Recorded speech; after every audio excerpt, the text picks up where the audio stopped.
welcome to Hold Up, a movie podcast. Last time we observed the world of those who keep secrets and a council of one. This time we turn our cameras to those looking to expose secrets and reach as many eyes and ears as possible. Kind of like us, eh, Murphy? Because tonight's theme is journalism.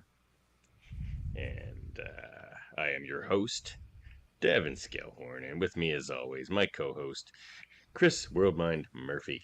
How's it going, buddy? I'm mad as hell, and I can't take it anymore.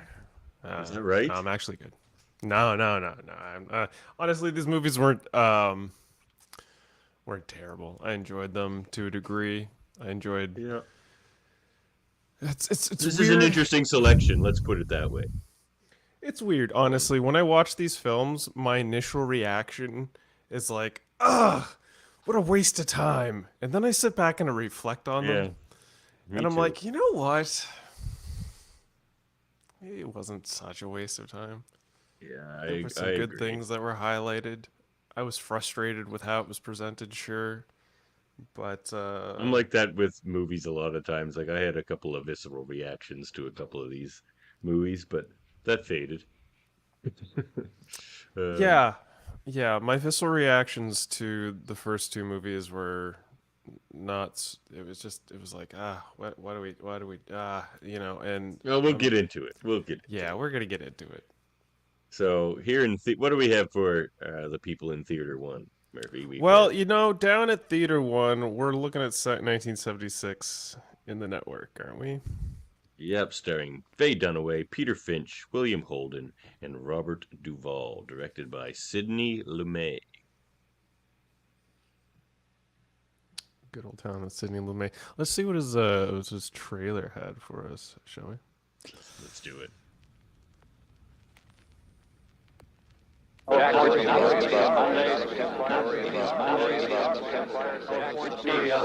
And now, the distinguished television news commentator, Mr. Howard Beale. Ladies and gentlemen, I would like at this moment to announce that I will be retiring from this program in 2 weeks' time. It was an interesting first shot there, actually, because they say he's the number 4 guy, and they just showed the other 3 guys. Yeah, I like the multi-screen representation happening. A week from today. What the hell's going on? Prepare yourself for a perfectly outrageous motion picture. Howard Beale went up there last night and said what every American feels, and he's tired of all the bullshit. But it's We're talking about putting a manifestly anymore. Irresponsible man No, on it's not, and I can't stand Faye Dunaway's character. Howard back on the air. It's not your show anymore, Max. It's mine. Most of the characters, other than the crazy guy, I can't stand in this movie. Faye Dunaway's character was designed for it, right? We'll see. I want a show developed based on the activities of a terrorist group. That ending scene there. Make a TV star out of you. Did not like that as an editor. Like Archie Bunker. And this scene had me like, I was like, what the fuck? Television. We're number one. There is no America. There is no democracy. There is only IBM and DuPont and Exxon. And you have meddled with the primal forces of nature. And you will atone. Is he Ned Am I Beatty? getting through to you, Mr. Beale? Why me? It was your own He's in television, this. dummy. That must be it. Ladies and gentlemen, the Network News Hour with Howard Beale. I want all of you to get up out of your chairs. I want you to get up right now and go to the window. Is this a trailer, or is this like trying to show us the entire movie? Yeah, that was Ned Beatty. Mad as hell, and I'm not gonna take No, this is the anymore. trailer. This was like the theatrical trailer that was released. They gave away too much.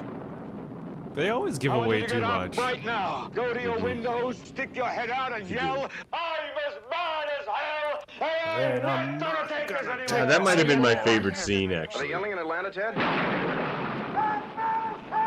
Well, it's too late now. You told me differently. Yeah. Well, we're seeing it here. It's true. It's like one of the most climactic That was events. definitely my favorite scene. Yeah. Network by Patty Chayefsky, directed by Sidney Lumet, produced by Howard Gottfried. Television will never be the same.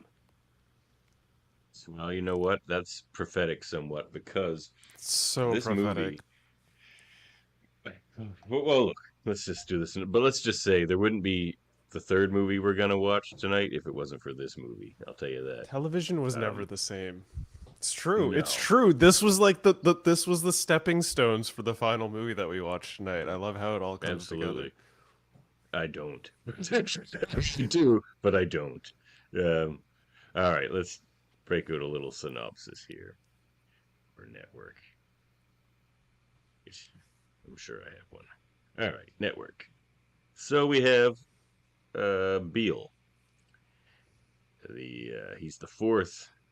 Yeah, Howard Beale, played by Peter Finch, and he is the newscaster at United Broadcasting System, and I believe they say he's the fourth. It doesn't say that here, but he's like the fourth most popular one in the city. So he's not the king of the crop, let's just say, but they feel like he's not bringing in the young audience, and they want to fire him. And Max, his network executive Max, played by William Holden, he fires him, but he has to give him his 2 weeks, so he's still gonna like, that's an odd situation to put someone. You fire them and then you still put them on the air for 2 weeks.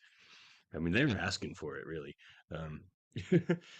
It's true. But he doesn't like the idea of losing his job, because him and Max go out drinking, and he tells him, he's just like, I don't have anything else. I'm literally just this job, and that's it. So on his next broadcast, he goes out and tells the audience that he's going to kill himself next week on the broadcast, right, live on camera. He's just like, I'm going to kill myself for you all to watch it. He's just like, I want to go out like on top where I like to be, and that's what I'm gonna do. And like, it's crazy, of course. And they're like, well, we can't put him on. He's saying things like that. But then enter in Faye Dunaway, Diana Christensen. She reminds me so much of Rene Rousseau's character. She's like a cross between the two main characters in Nightcrawler. But anyway, she's cutthroat and just all about the job. Like, see, this is why I find her character so offensive, basically, is it's in her portrayal of it too, but people who are just like so motivated in their job. And it's like, but like, it depends on what that job is too. Like, it's different when you're working for yourself, but she's just another cog in the machine, and she's just like so obsessed and like willing to give up her personal morality and do anything to just like do a little bit better at her job. And to me, I just don't find that, like, some people find that, like, I guess, inspiring or something, or like to be that motivated. But like, you got to pick what you got to be motivated for, and I don't know. I don't find it entertaining or engaging or likable, particularly in this character. Anyway, hi Miles, my kitty's here. But he doesn't. There she is. Yeah. So they even force a romance plot into this movie between her and Max, who's like old enough to be her father, and it's awkward. It's not. There's no chemistry between them. It's a really ham-fisted romance plot, I found. But he doesn't go through with it. He doesn't kill himself, obviously, but the ratings are going through the roof because he's saying crazy things. That shit got me. The whole like, oh, I'm gonna kill myself, and then he just ultimately doesn't do it, and it just continues on for like perceivingly a year. Well, he keeps saying crazy stuff. He just keeps going off script and just being he this, essentially like, becomes like prophet of the people, basically, where he's just like, everything's a scam. Everyone, like, the fix is in, and you gotta be mad and not take it anymore. And then that's like, again, the best scene. I probably should have said that was my favorite scene, but yeah. Oh, look who it is! That guy on the right there. You see him in a lot of stuff. Yeah, I was trying to remember his name. He was the father. He's the father in Son-in-Law with Pauly Shore. Yes, but what's his name? I forget. Oh, this is gonna bug me. A lot of stuff. Is it? Like, there's a lot of good actors in this movie. Robert Duvall plays the head of the network. Um, but so he starts rambling about the horrible state of the world and television in particular. And at the end of his broadcast, that's where he tells the viewers to go to the window and shout as loud as they can, "I'm mad as hell, and I'm not gonna take it anymore." And they all do it, and it's a great scene. We saw it in the trailer there. How many other them are doing? Like, is Boston doing it? Like, that's the counterpoint in this movie, where it's all very, very, like, kind of cutthroat and crass in its journalism, like leading to like Nightcrawler later on that we're going to talk about, where it's just all about the story, and there's like they're giving up on integrity and things like that. Like, this is at kind of the time where the downfall of the news started, as far as, I mean, it depends on who you ask, I guess. But, you know, the 24-hour bullshit news cycle that we have now is garbage. And news used to be more like this, where they'd be owned by the news networks would be owned by huge corporations, but they weren't expected to be profitable. Now everything has to be profitable, and that's the problem. Like, people used to take a hit on their news division because it was all about just keeping it as unbiased and legit as possible, you know. And this movie is like portraying the end of that because of people like Faye Dunaway's character. Like, there's some of the old school guys, like Max is a little more old school, and obviously Howard Beale was more old school. But like, the reason, and that's why they wanted to get rid of his character too, is because he was old school, and they wanted somebody who's more young and controversial and like fantastic, you know. So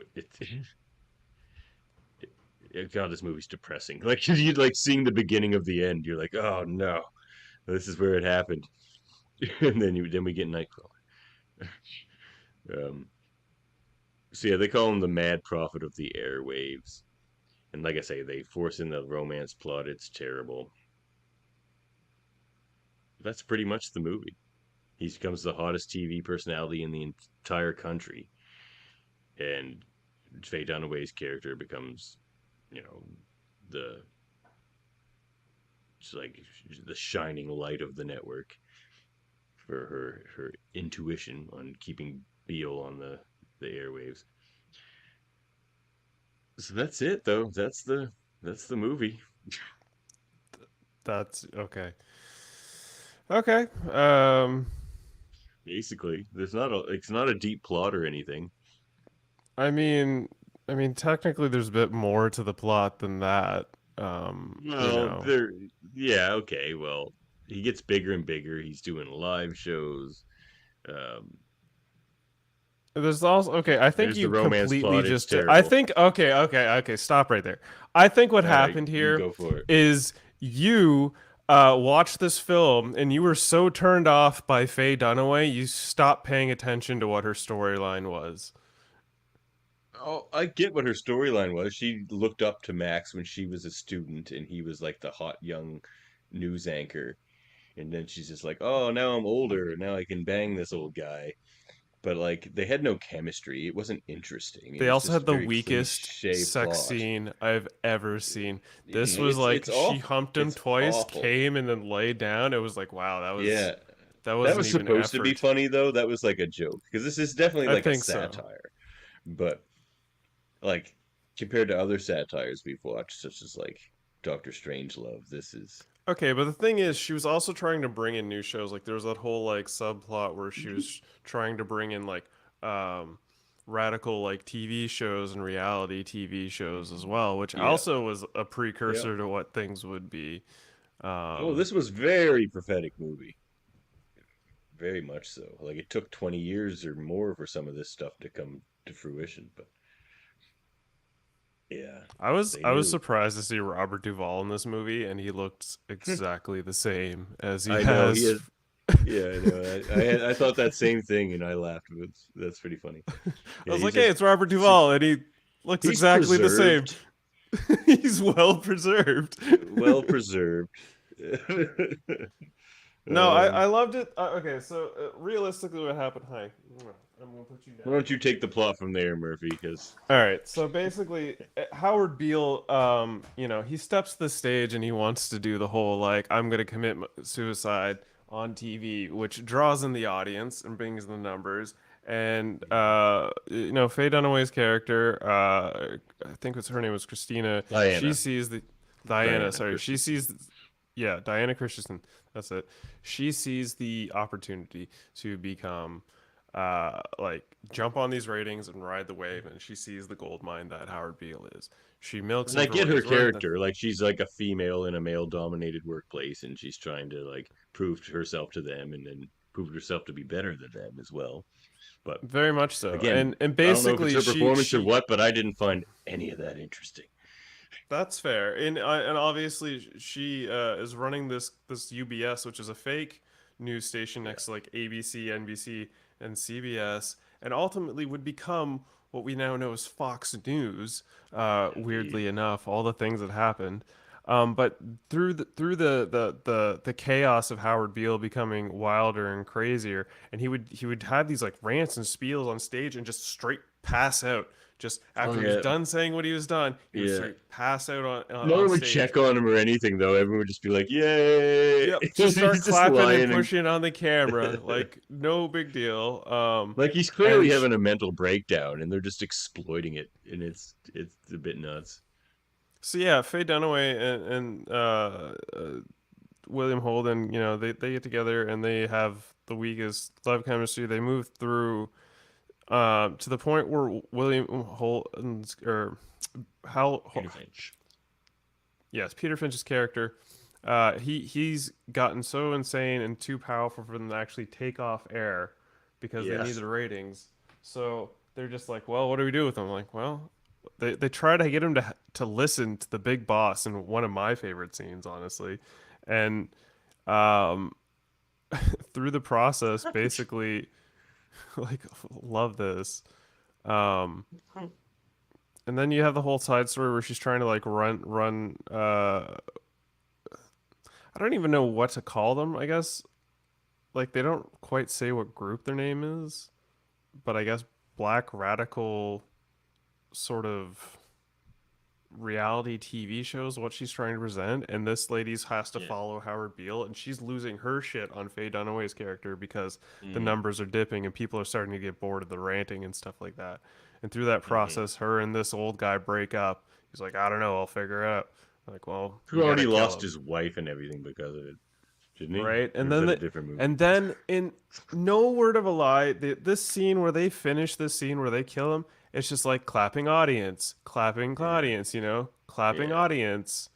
He comes, he walks in, stands up, Uzi, stands up, pistol, blam, blam, blam. And they just push in on him. And it was cut so fast and so poorly. I was like, well, that just sucked me out of this movie entirely. And that's what really was disappointing, I found. Yep. But yeah. It was I'm of kind of two minds about this movie. It's like, because it really is prophetic, and Peter Finch was great in it, and his character, every time he's on screen, I'm interested. But every time his character's not on screen, I am not interested. Yeah. So, it's tough. It's tough. Well, like anything else you'd want to say about the plot and storytelling there, Murphy? I would say there's not much of one. There's not much of one. In fact, there was this film has like 2 or 3 good scenes in about a 2-hour film, and I don't know. Yep. It wasn't jumping out at me, but I gotta know. What was your favorite scene? What scene would I hold up? Well, I'm not sure which one I picked and told you, but we'll go with that. But also, I'll mention I really love the I'm mad as hell. I'm not gonna take it anymore. Take that. I think that's the most classic and obvious scene in the film. We try to maybe avoid those. Go for something a little more esque, but this is what you chose. Cue announcer. The UBS Evening News. Oh yeah, the very first With one. Howard Yeah, this Beale. is good stuff. Ready to? Cue Howard. See, I was in the movie at this point. I was Today all is in. Wednesday, September the 24th. And this is Yeah, my I last was too, broadcast. but then they started focusing on the like love Yesterday, I relationship announced on this thing, and it was program like, that I was going to commit public suicide. Admittedly, an act of madness. Well, I'll tell you what happened. Oh no, this is his I just second ran out of broadcast, bullshit. right? All right, cut him off. Leave him on. leave them on. Oh, the bullshit. Am I This still is on my the air? favorite. Yeah, this is great. how he wants to go out. I don't know any other way to say it, except that I just ran out of bullshit. Yeah. Look, Mr. Schumacher's right here. Do you want to talk to him? Bullshit is all the reasons we give for living. And if we can't think of any reasons of our own, we always have the God bullshit. Holy Mary, Mother of We don't Yeah, know why Tom, the what hell is we're it? going through all this pointless pain, humiliation, and decay, so there better be someone somewhere who does know. That's the God bullshit. He's saying that life is bullshit, and it is. So what are you screaming And it about? As a is. noble creature. Yeah, that was my favorite line in the whole movie. What? He's saying life is bullshit, and it is. What are you talking about? Like, yeah, love it. Yeah, and that was an interesting speech for him to be making too, because this is like the beginning of the bullshit. Like the bullshit gets way worse. He starts talking about it in this movie, and then 20 years later, the world is pretty consumed by bullshit. Yeah, no, it's kind of it's funny how this film was designed to be a satire, but every scene of it doesn't play as a satire true. because it's 'Cause it just came like, true. This is life. What do Yeah, you man. mean?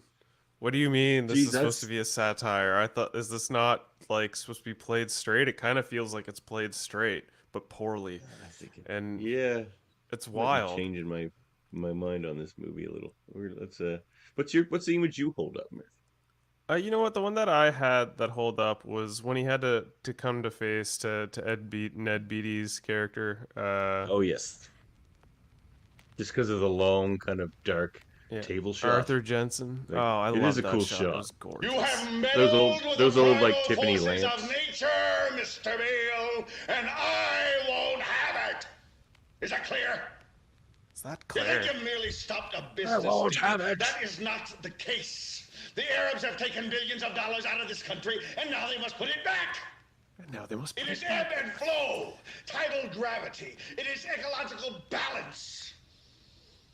It's You just are an old man the core. who thinks in terms Everything of about this is nations the and core. peoples. There are no nations. There are no peoples. There are no Russians. There are no Arabs. There are no third worlds. There is no West. There is bullshit. only one holistic system of systems. One vast and immane, interwoven, interacting, multivariate, multinational dominion of dollars. Petrodollars, electrodollars, multi-dollars, Reichmarks, rins, rubles, pounds, and shekels. It is the international system of currency which determines the totality of life on this planet. That is the natural order of things today. That He's just so is stunned, the Peter Pan. atomic and subatomic and galactic structure of things today. Yeah, this is a great scene. And you have meddled with the primal forces of nature. And you will atone. Am I getting through to you, Mr. Beale? Am I getting through to you, Mr. Beale? You get up on your little 21-inch screen and howl about America and democracy. There is no America. There is no democracy. There is only IBM and ITT and AT&T and DuPont, Dow, Union Carbide, Rich and people. Exxon. Those are the nations of the world today. Those are the nations. What do you think the Russians talk about in their councils of state?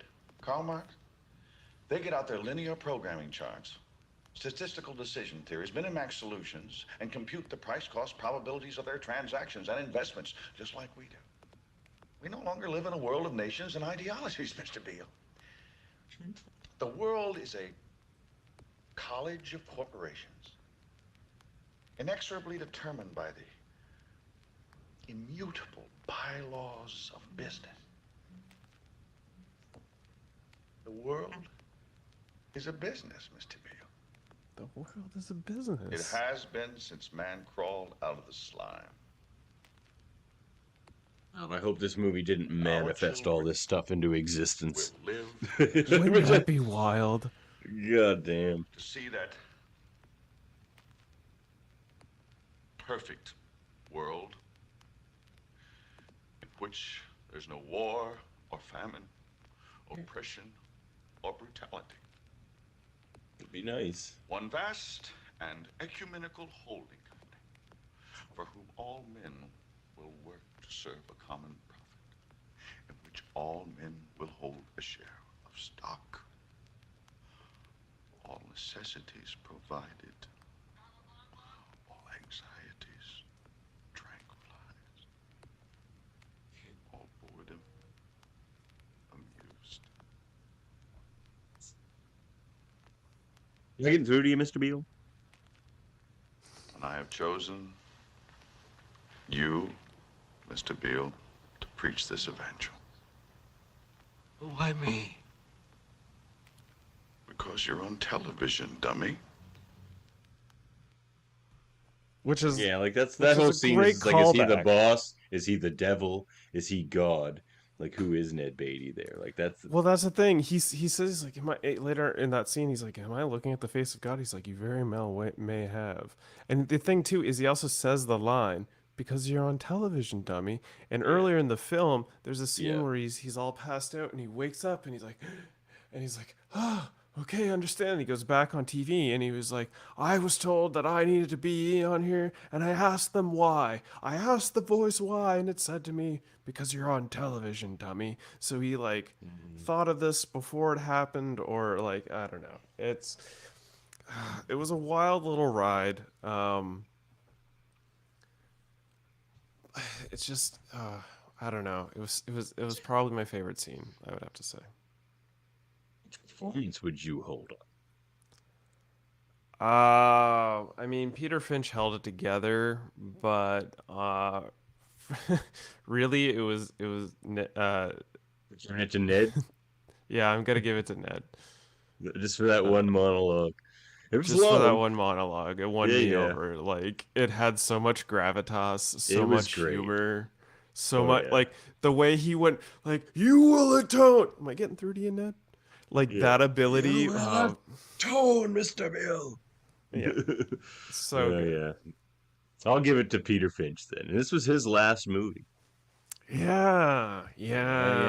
So he went out strong. Like, what odd performance to go out on, because it's all about going out. Like, it's all about ending your career and being fired and aging and being exploited.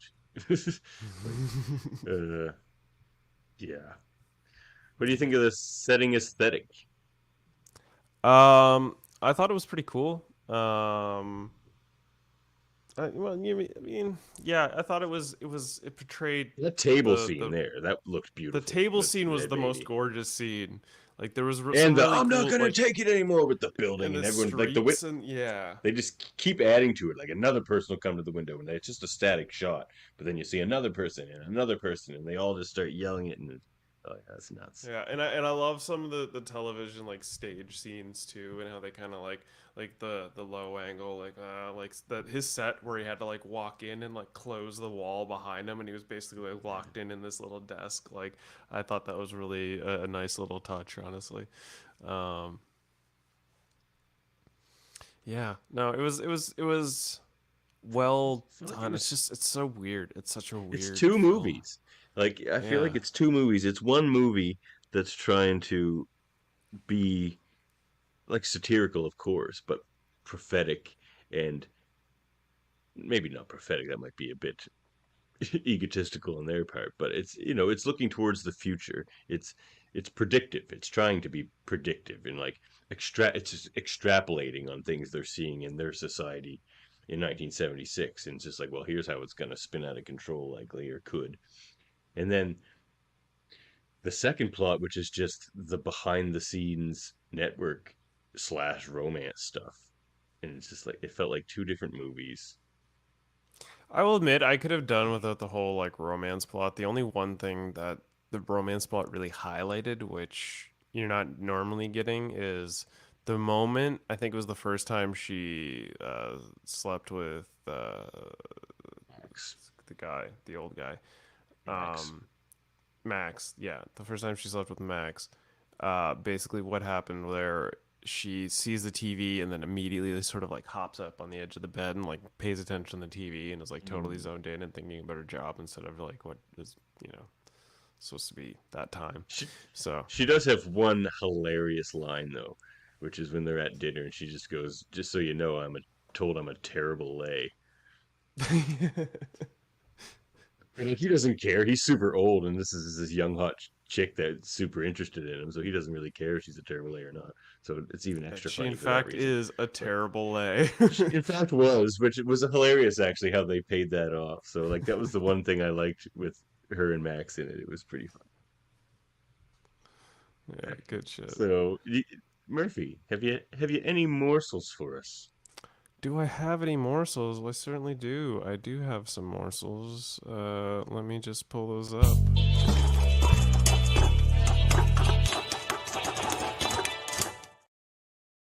So we got movie morsels for the movie Night Network from 1976.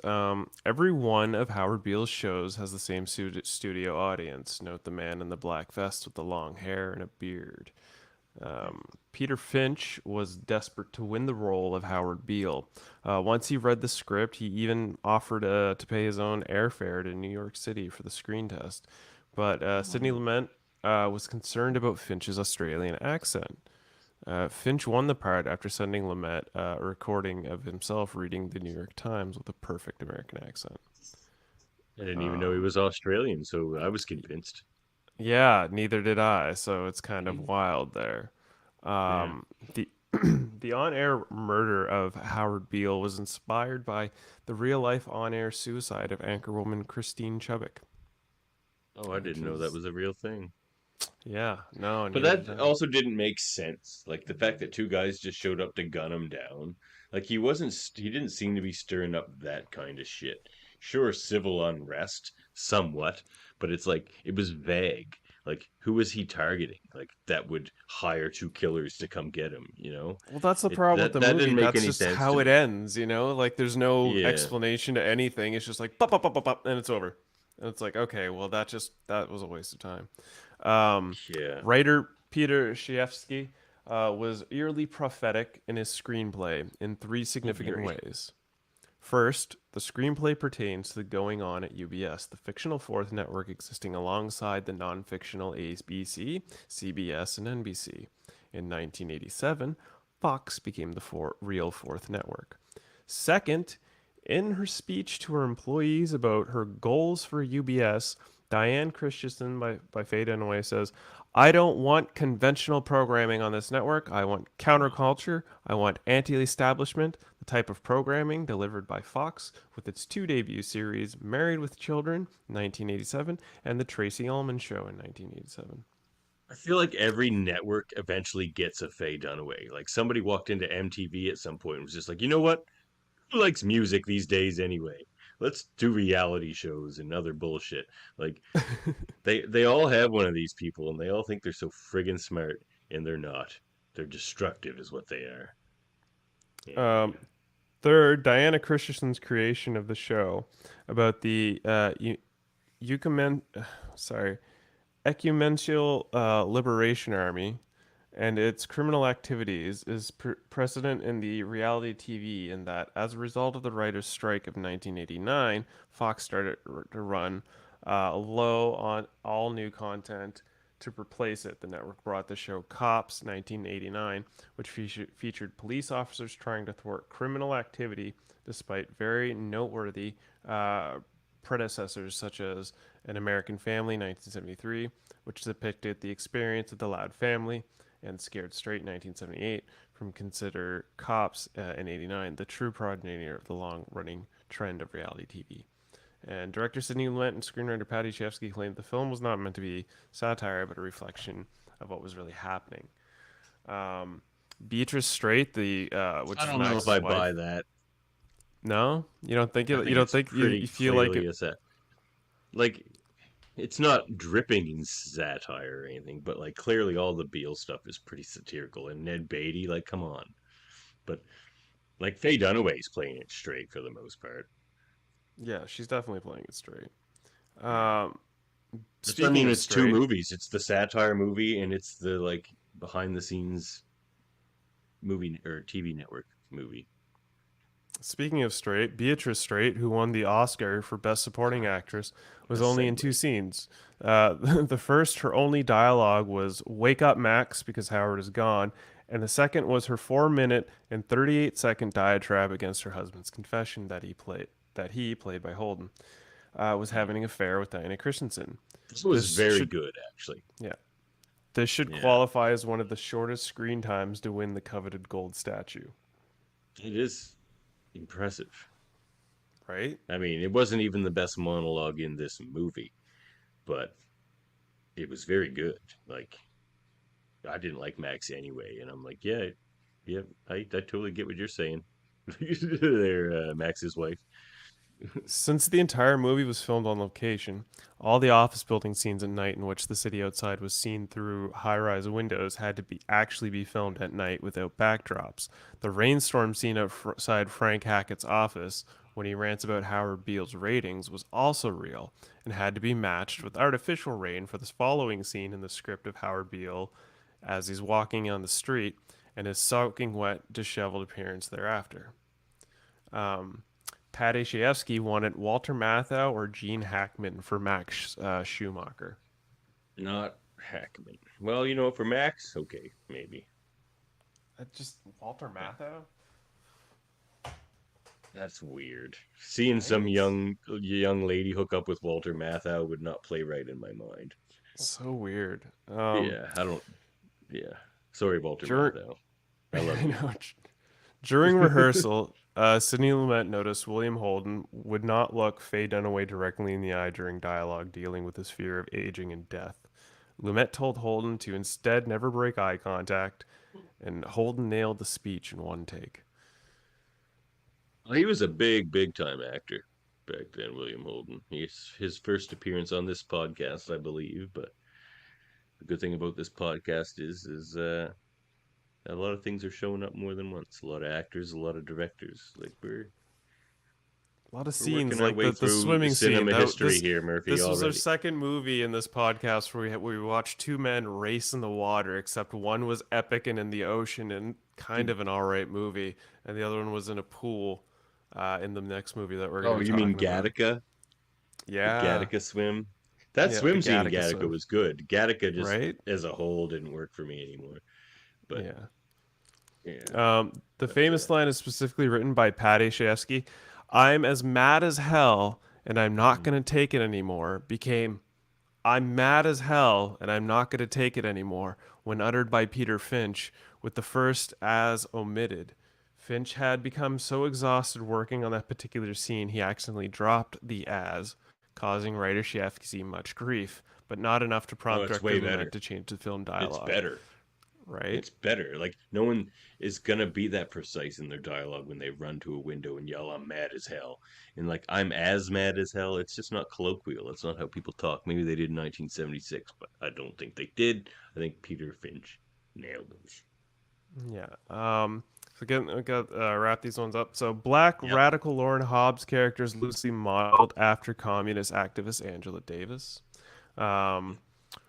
With his best screenplay win for this film, Paddy Chayefsky became the first screenwriter to win 3 Academy Awards for the script that he wrote by himself. The other 2 awards were for his work on Marty in 1955 and The Hospital in 1971. Contrary to popular belief, Woody Allen was not the second person to achieve this feat because his shared Oscar for Annie Hall in 1977 was with Marshall Brickman. Director Sidney Lumet witnessed Peter Finch's death. Finch was seated in the lobby of the Beverly Hills Hotel waiting for Lumet to go to an interview for the film together when he collapsed of a heart attack. As Lumet approached, Finch was taken to the hospital where he was pronounced dead in the ICU Oh several my hours God, he later. didn't even get to see the release of his last movie that he Never so regained much wanted to. consciousness. Wow. Yeah. Wow. See, this movie did bring all this stuff into existence. Sidney Lumet, for shame you and your witchcraft powers. uh, in 2005, I guess it was a sacrifice. In 2005, in preparation for what eventually be a scrapped project for a live television adaptation of this film, George Clooney screened the film for a group of teens and young adults in order to determine their reactions to it. He found, much to his surprise, that none of the young people recognized the film as satire. I couldn't understand it, Clooney told the Associated Press. Then he realized that everything Padashevsky wrote about had happened. Screenwriter Aaron Sorkin has claimed that Padashevsky, and particularly his script for this film, had been a majority inspiration for his own writing, and he has written no prediction of the future, not even Orwell, has ever been as right as Chayefsky as when he wrote Network. Yeah, it might be true. I mean, this movie is insanely... Like, we'll talk about it later when we get to Nightcrawler, but my God. Sidney Lumet openly admitted that he was furious to have the picture lose to Rocky in 1976 for Best Picture at the Academy Awards. Rocky's a better movie than this. And this is the last one. According to Sidney Lumet, the mad as hell speech was filmed in 1.5 takes. Midway through the second take, Peter Finch abruptly stopped in exhaustion. Lumet was unaware of Finch's failing heart at the time, but in any case, did not ask for a third take. The complete film features the second of the first take and the first half of the second take. And that's how it's done. Cinematography was by Owen Roisman, edited by Alan Heim, and music by Elliot Lawrence. Release date of November 27, 1976, with a running time of 121 minutes. The budget was $3.8 million, with a box office of $23.7 million. Rewatchability. You gonna watch this one again? I feel like I could watch scenes of this one again. I feel like the majority I could probably skip. But you know what? I probably would rewatch it again, especially if there was somebody I met and they're like, I've never seen this movie. I'd be like, we should watch this. I'm there with you. Like, I'm so mixed on this movie, but like the good things shine through the things I don't like. I do believe. Right? Like, I was ready to be like, I would want to watch that Ned Beatty scene again. I want to watch the Beale stuff again. Yeah, for sure. Pretty I'll much watch this again in, like, pretty much the majority of every years. Peter Finch scene. I agree. Rewatchability on Network. All right. Does it hold up? The big question. I'm going to start us off here, and let me say this, Murphy. As a satire, it definitely does not hold up in the slightest, as George Clooney found out. As a satire, it absolutely does not hold up. So you have to take it completely different. Because if you're going into this expecting to, like, get a bit of a chuckle from, like, you know, like Dr. Strangelove or another good old satire, you're not going to find it here, really. I mean, a couple of chuckles, like the Ned Beatty and the bullshit line and stuff, and the thing about her being a terrible lay, but it just doesn't play like a satire anymore, as you said. It's just a disturbingly accurate movie.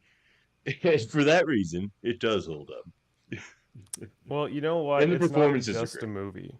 In fact, if anything, this is probably one of my favorite documentaries next to Mars Attacks. There you go. This movie holds up without a shadow of a doubt. It's just kind of delivered in a boring package, and the side story subverts from the things you really want to watch. And admittedly, you know, that's the big problem with it. So, but it is an experience to watch and just kind of be in awe of, like, wow, this is a thing. This is happening. It's all right. Here we are. 76 got it right, and we're, you know, in 2023. Yeah, man, they gotta. Like, yeah, it holds up. Like, we should be. Why are we still talking about Nostradamus when there's this guy? Yeah, yeah. I wonder what else he's written about. Yeah, seriously. All right, so we have an addition to our A movies tonight, joining the likes of Matinee, so you know you're in good company, and House Party, and Soylent Green, and Doctor Strangelove. Yeah. The Bridge on the River Kwai, lots of good stuff here, and now Network and North by Northwest from last episode. So let's move on to Theater 2, shall we? Theater 2 may be a less enjoyable theater. Let's find out. The Year of Living Dangerously, 1982, starring Mel Gibson, Sigourney Weaver, and Linda Hunt, directed by Peter Weir. Now, before we hit the trailer there, Murphy, I'm going to preface this.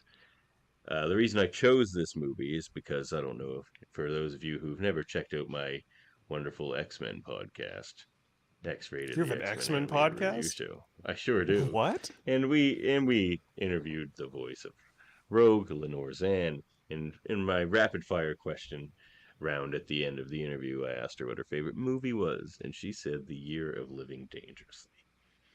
So that's why I added it. And I guess we have different tastes in movies, Lenore and I, but she's great. Okay. You know what, Davan? I know your mindset right now, and I'm sort of in the same mindset. But on my quick review of this film, I'm coming around a little on it, but there might much. be just a little hope. I'm just gonna say, like, there. Let's get into discussion, shall we? All right. Let's pop in the so the Year of Living Dangerously. Okay. Let's hit the trailer. Oh yeah, I forgot there's a trailer. Whoopsie.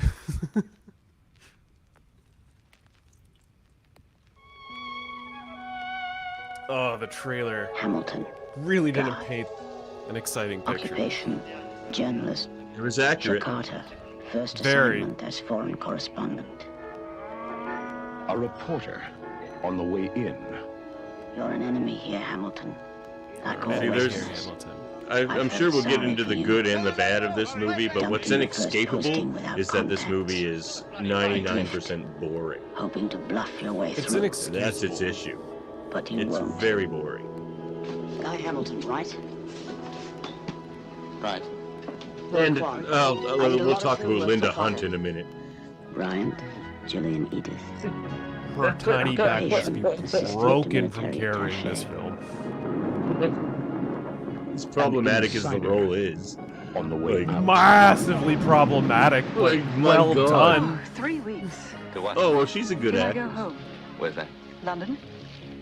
Had enough of the tropics, eh? I've been Had on the enough of the move tropics, 5 eh? years. I'd like to go someplace and stay. Her accent is terrible in this, but Sigourney Weaver, but So it begins.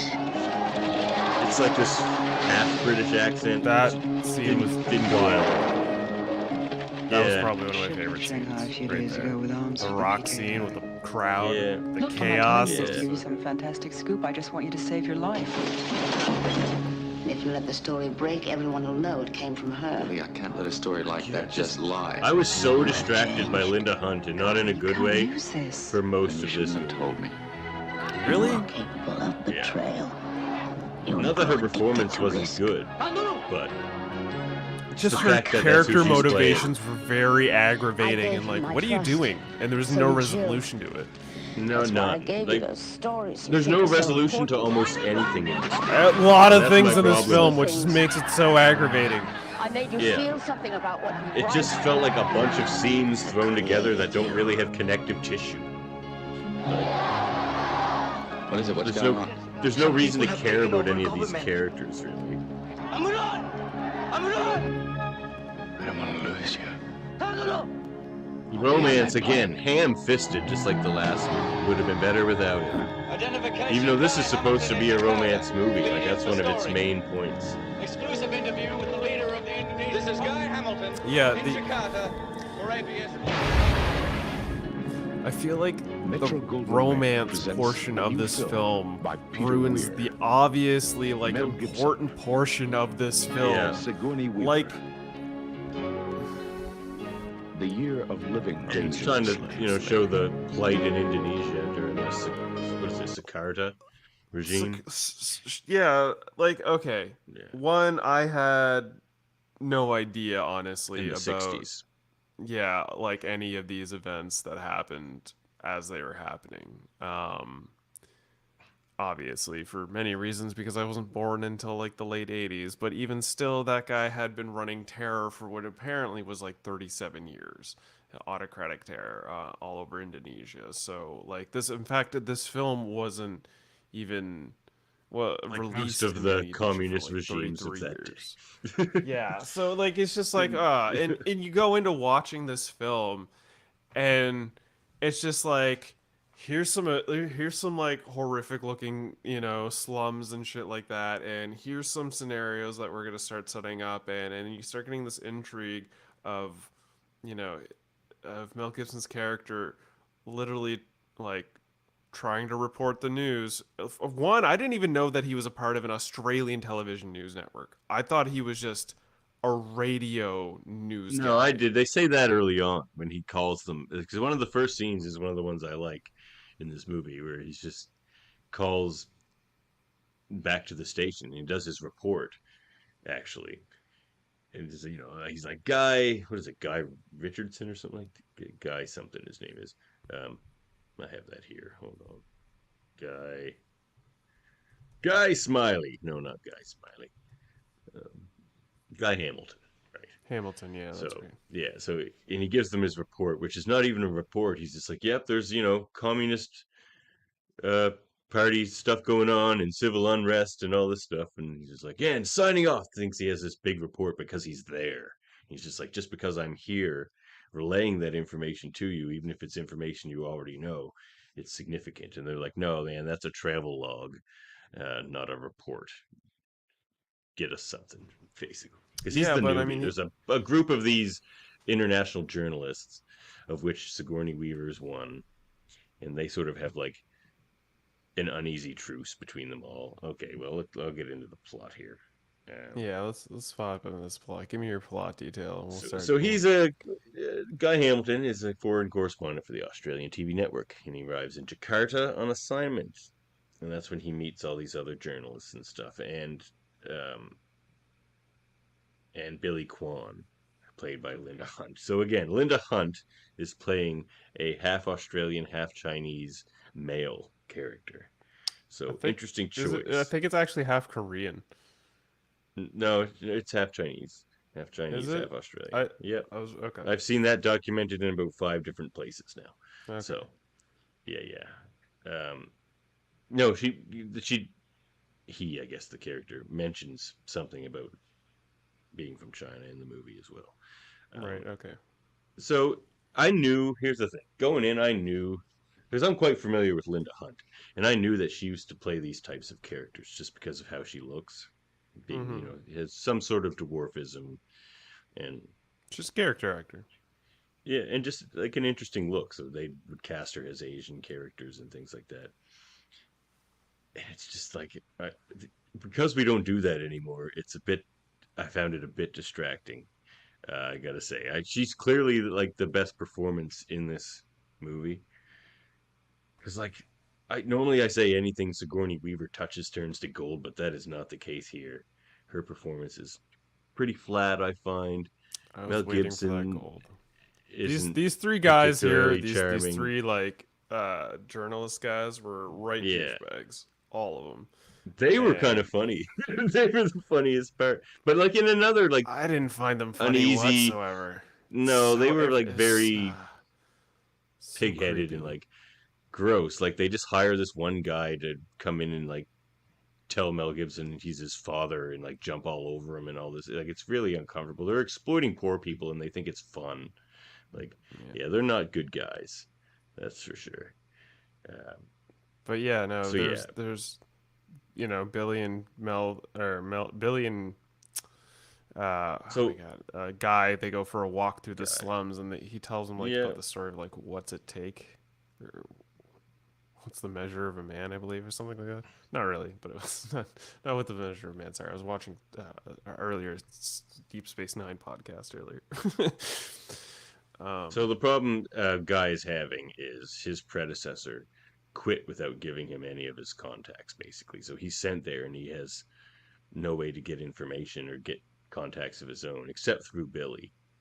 And Billy, like some of the more intriguing stuff has to do with Billy, but again, it doesn't get resolved. Like he keeps files on everybody, but that just makes sense to cover his back.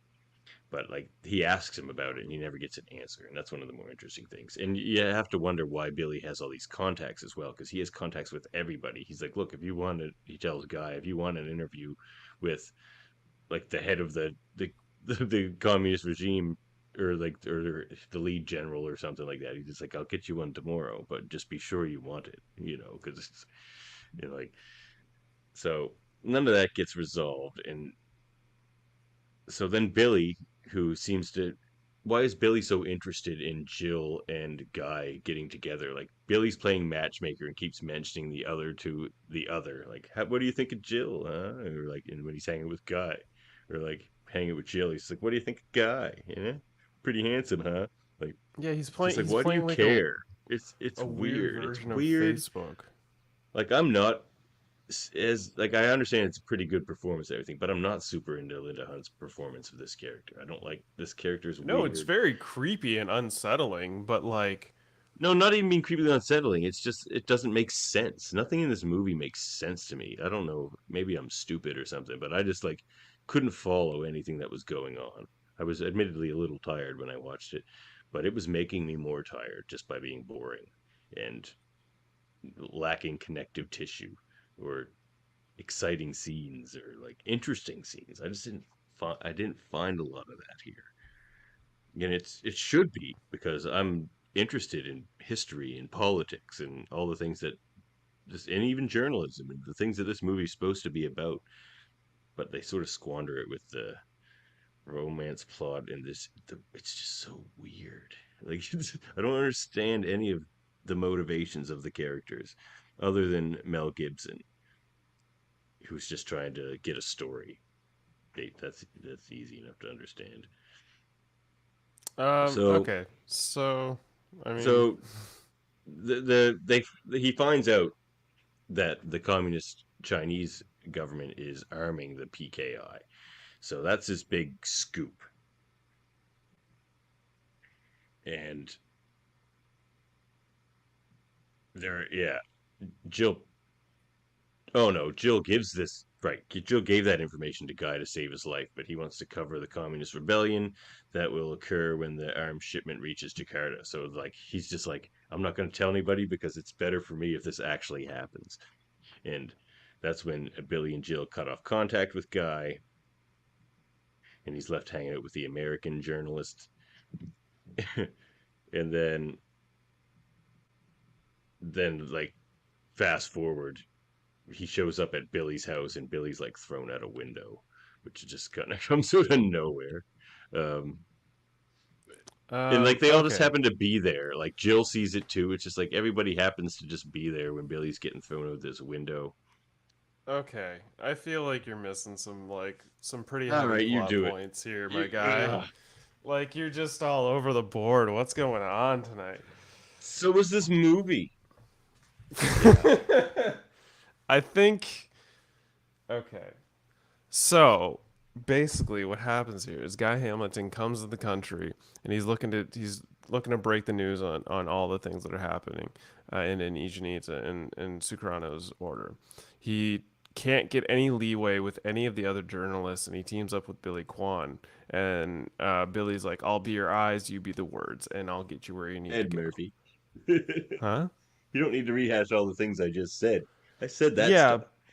I know, but I also need to like do it in a manner so I can sort of like organize. Anyway, he gets to that point, but basically there's the side story of Billy not only being like a creepy stalker and trying to connect these two through like parties or whatever.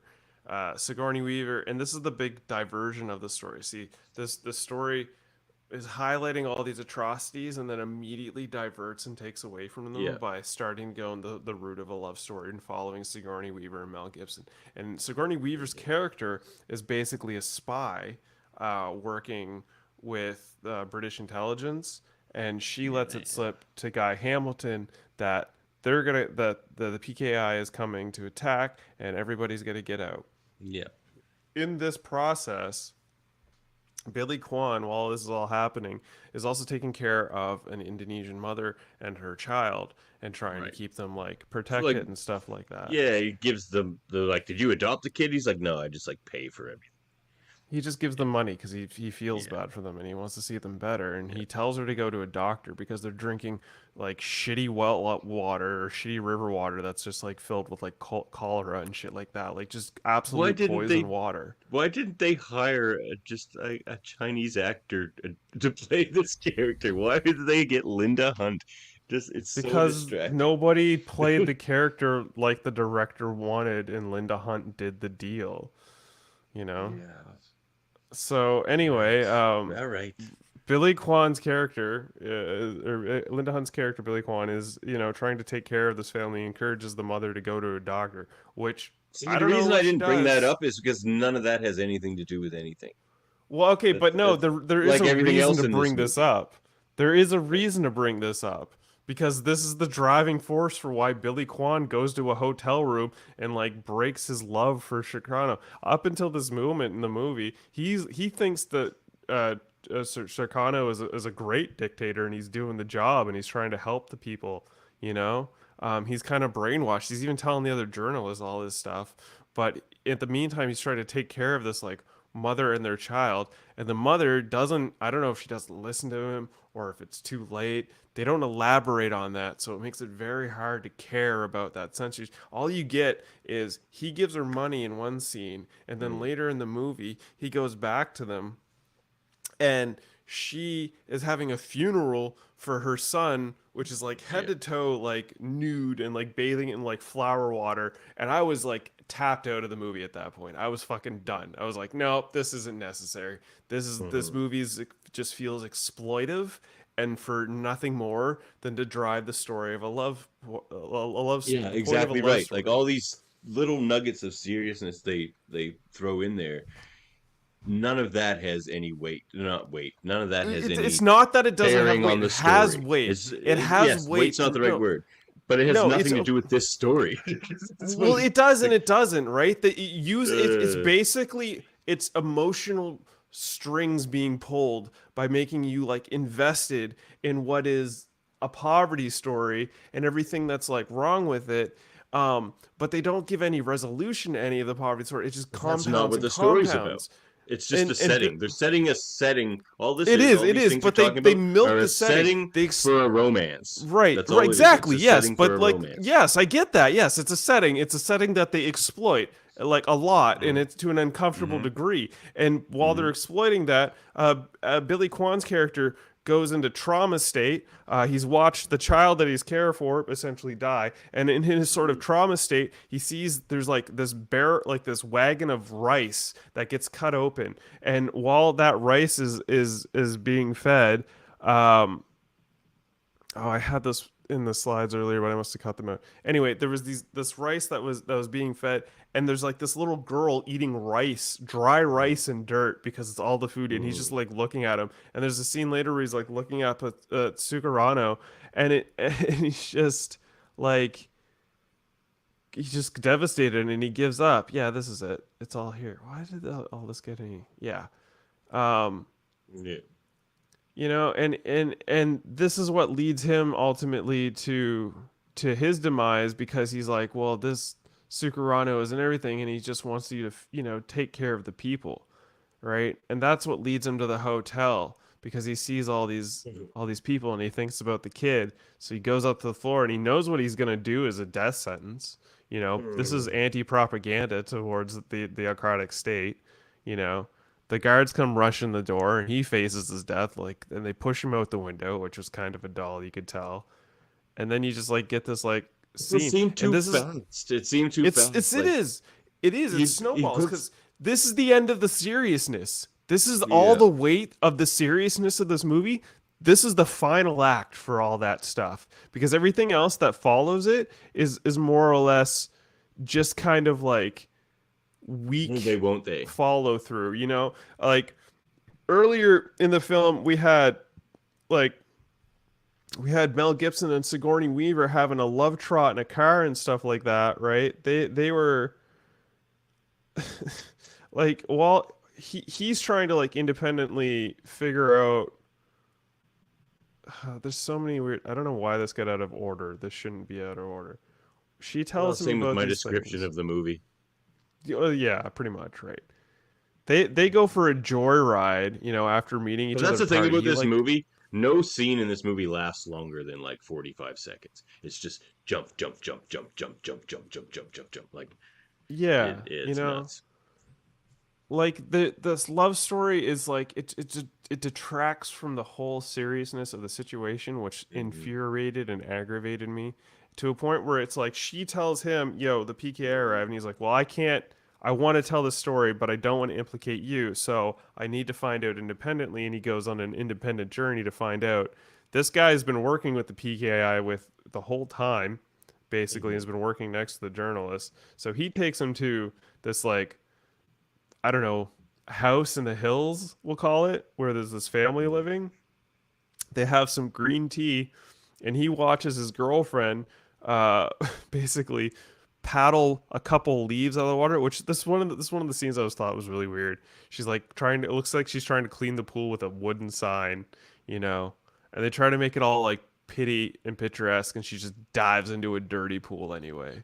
You're like, okay, weird. And then it immediately, like, this whole series of scenes didn't make sense and didn't really need to be in the movie, right? Then he's having a hot, sweaty night where he has a fucking manic dream that she's drowning. When Billy gets thrown out the window. Huh?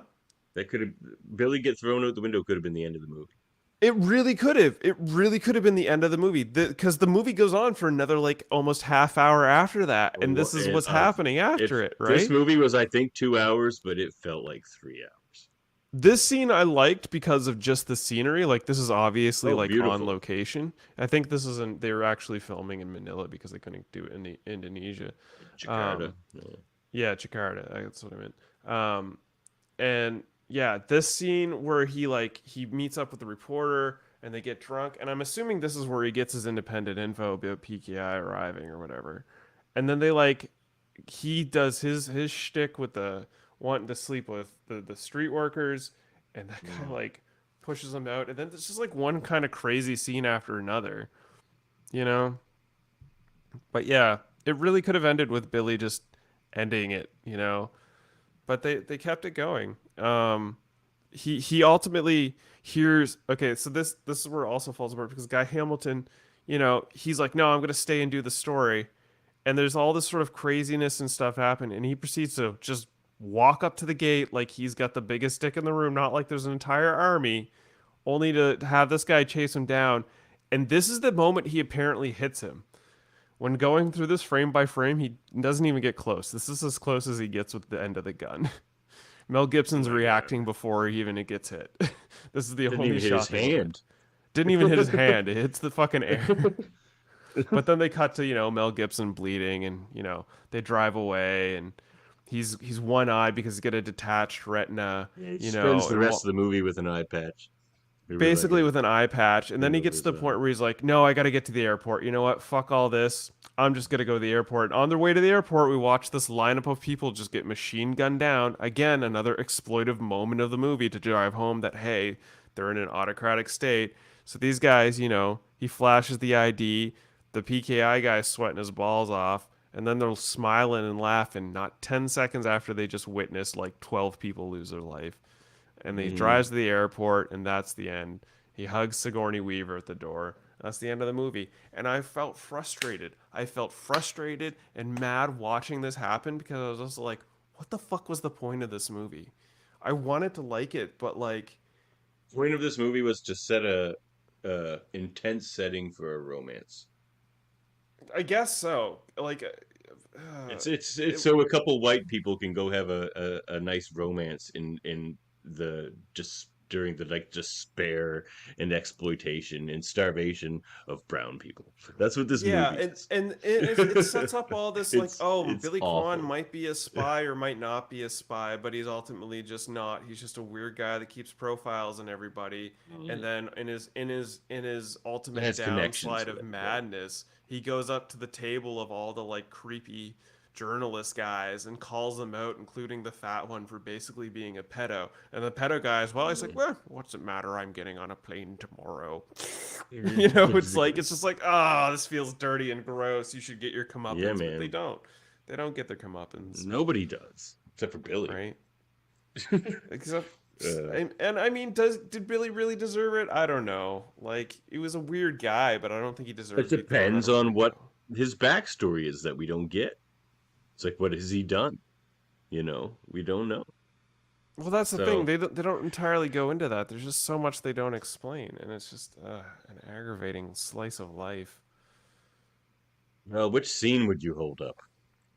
That being said, there was the one scene that I did enjoy, which was this one where they basically talk about, you know, being the eyes and ears and what they're going to do. This is the moment I actually get hooked into the movie. I was like, okay, cool. Let's see where this goes. Internationally. Oh God, see, I was just so distracted by Linda Hunt all the film work. The brown paint on her face, like the shaved eyebrows. That's great. Oh God. That's what I've always wanted, a real partnership. Yeah, the bronzing tan is pretty apparent. It's distracting. I didn't like him. We make a great team, old man. You for the words, me for the pictures. And quite frankly, Linda Hunt sounds like a woman in playing a male character. That's distracting as well. Like No, you know what? Like, I didn't. You look at reviews of this movie, and people love this movie and think Linda Hunt is amazing in this movie, but it didn't resonate that way for me. For me, honestly, I never really looked at it as like Linda Hunt was a woman playing a guy. I just looked at it as a guy named Billy Kwan, right? You know, just a really. I couldn't because I'm too aware of Linda Hunt and the voice. It's just nothing about that. Maybe it's because I wasn't that aware of, like, I'm kind of aware of Linda Hunt's work, but I'm not that familiar with it, so I couldn't like be like, oh, that's definitely such and such from such a movie. It's just like, sure, okay, she's pulling this actor, and this was her first movie apparently. Wow. Yeah. Bronzer. All right. Well, so your hold up? Your scene that you held up, ultimately, I think we settled on this one, which was. I was in trouble picking a scene I actually cared about in this movie. Oh yeah, this. She even cuts them out. And like sticks them on the wall sometimes. Hey, who are you working for, Billy? For you? The communists, the CIA, who are you working for? Why the hell do you keep a file on me? I keep files on just about everything. What for? That's my business. Hey, look, if you're an operative for someone else... I'm not. Well, how am I supposed to know that? You're just gonna have to trust me, aren't you? This isn't Mel Gibson's best work. Gotta tell you. Yeah, I honestly, like, okay, so I'm curious, why was that your favorite of the scenes? Because I felt like there might have been better ones than that. The scene, like, none of the scenes really did anything for me. Except for ones that eventually then made me angry. But this one, I was just highlighting the fact that they were building a little bit of intrigue and interest in me around the Billy character in that scene, in that moment. Like, why does he have these files? What is the deal with this Billy character? That's what I wanted to know. And we get none of that.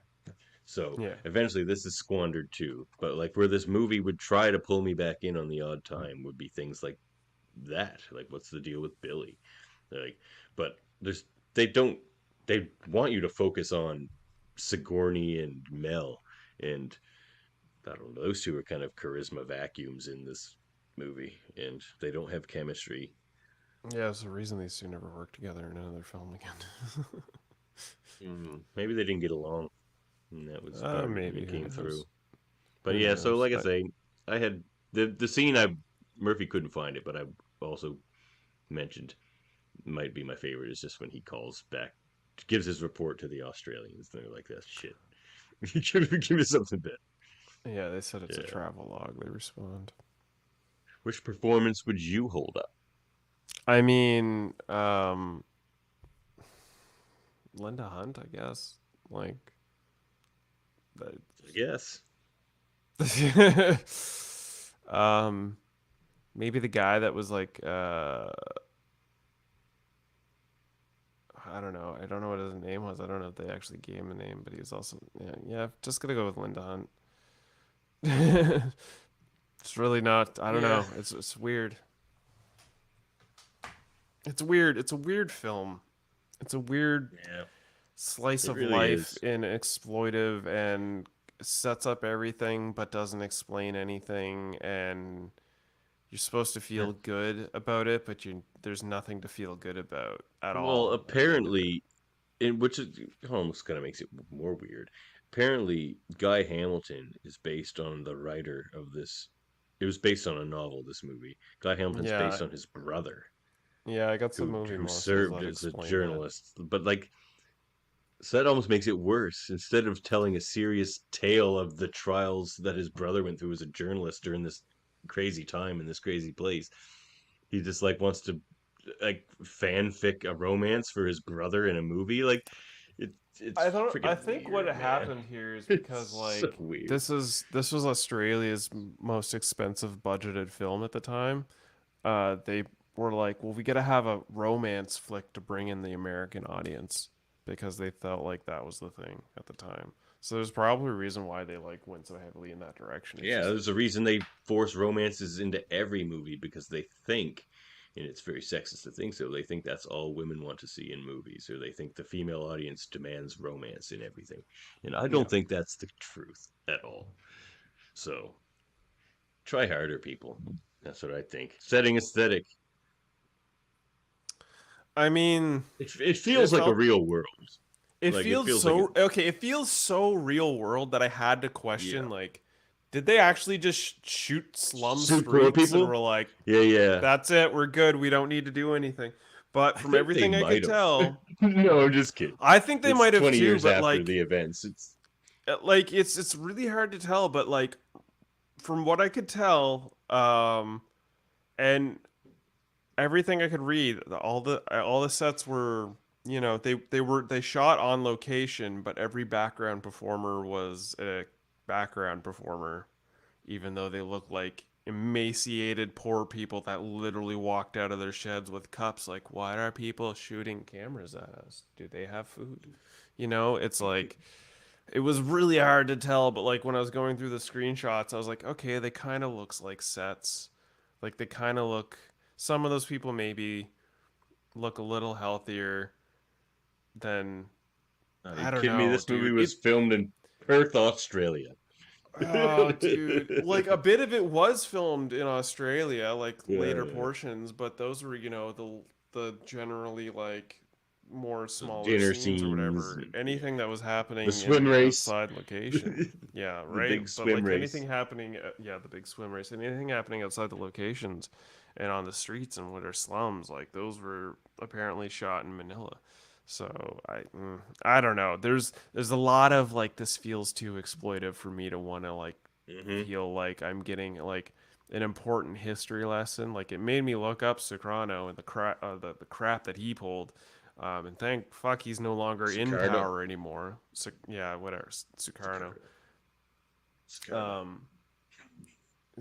Either way, he's no longer in power, and thank fuck for that. And the people he'd be dead can by actually, the the people can heal now, or hopefully they're on the path. But it's this movie just made me feel icky, honestly. Me too. And bored, icky and bored and confused. Yeah. All right, hit us with some morsels, Murphy. Hit us with a few movie morsels.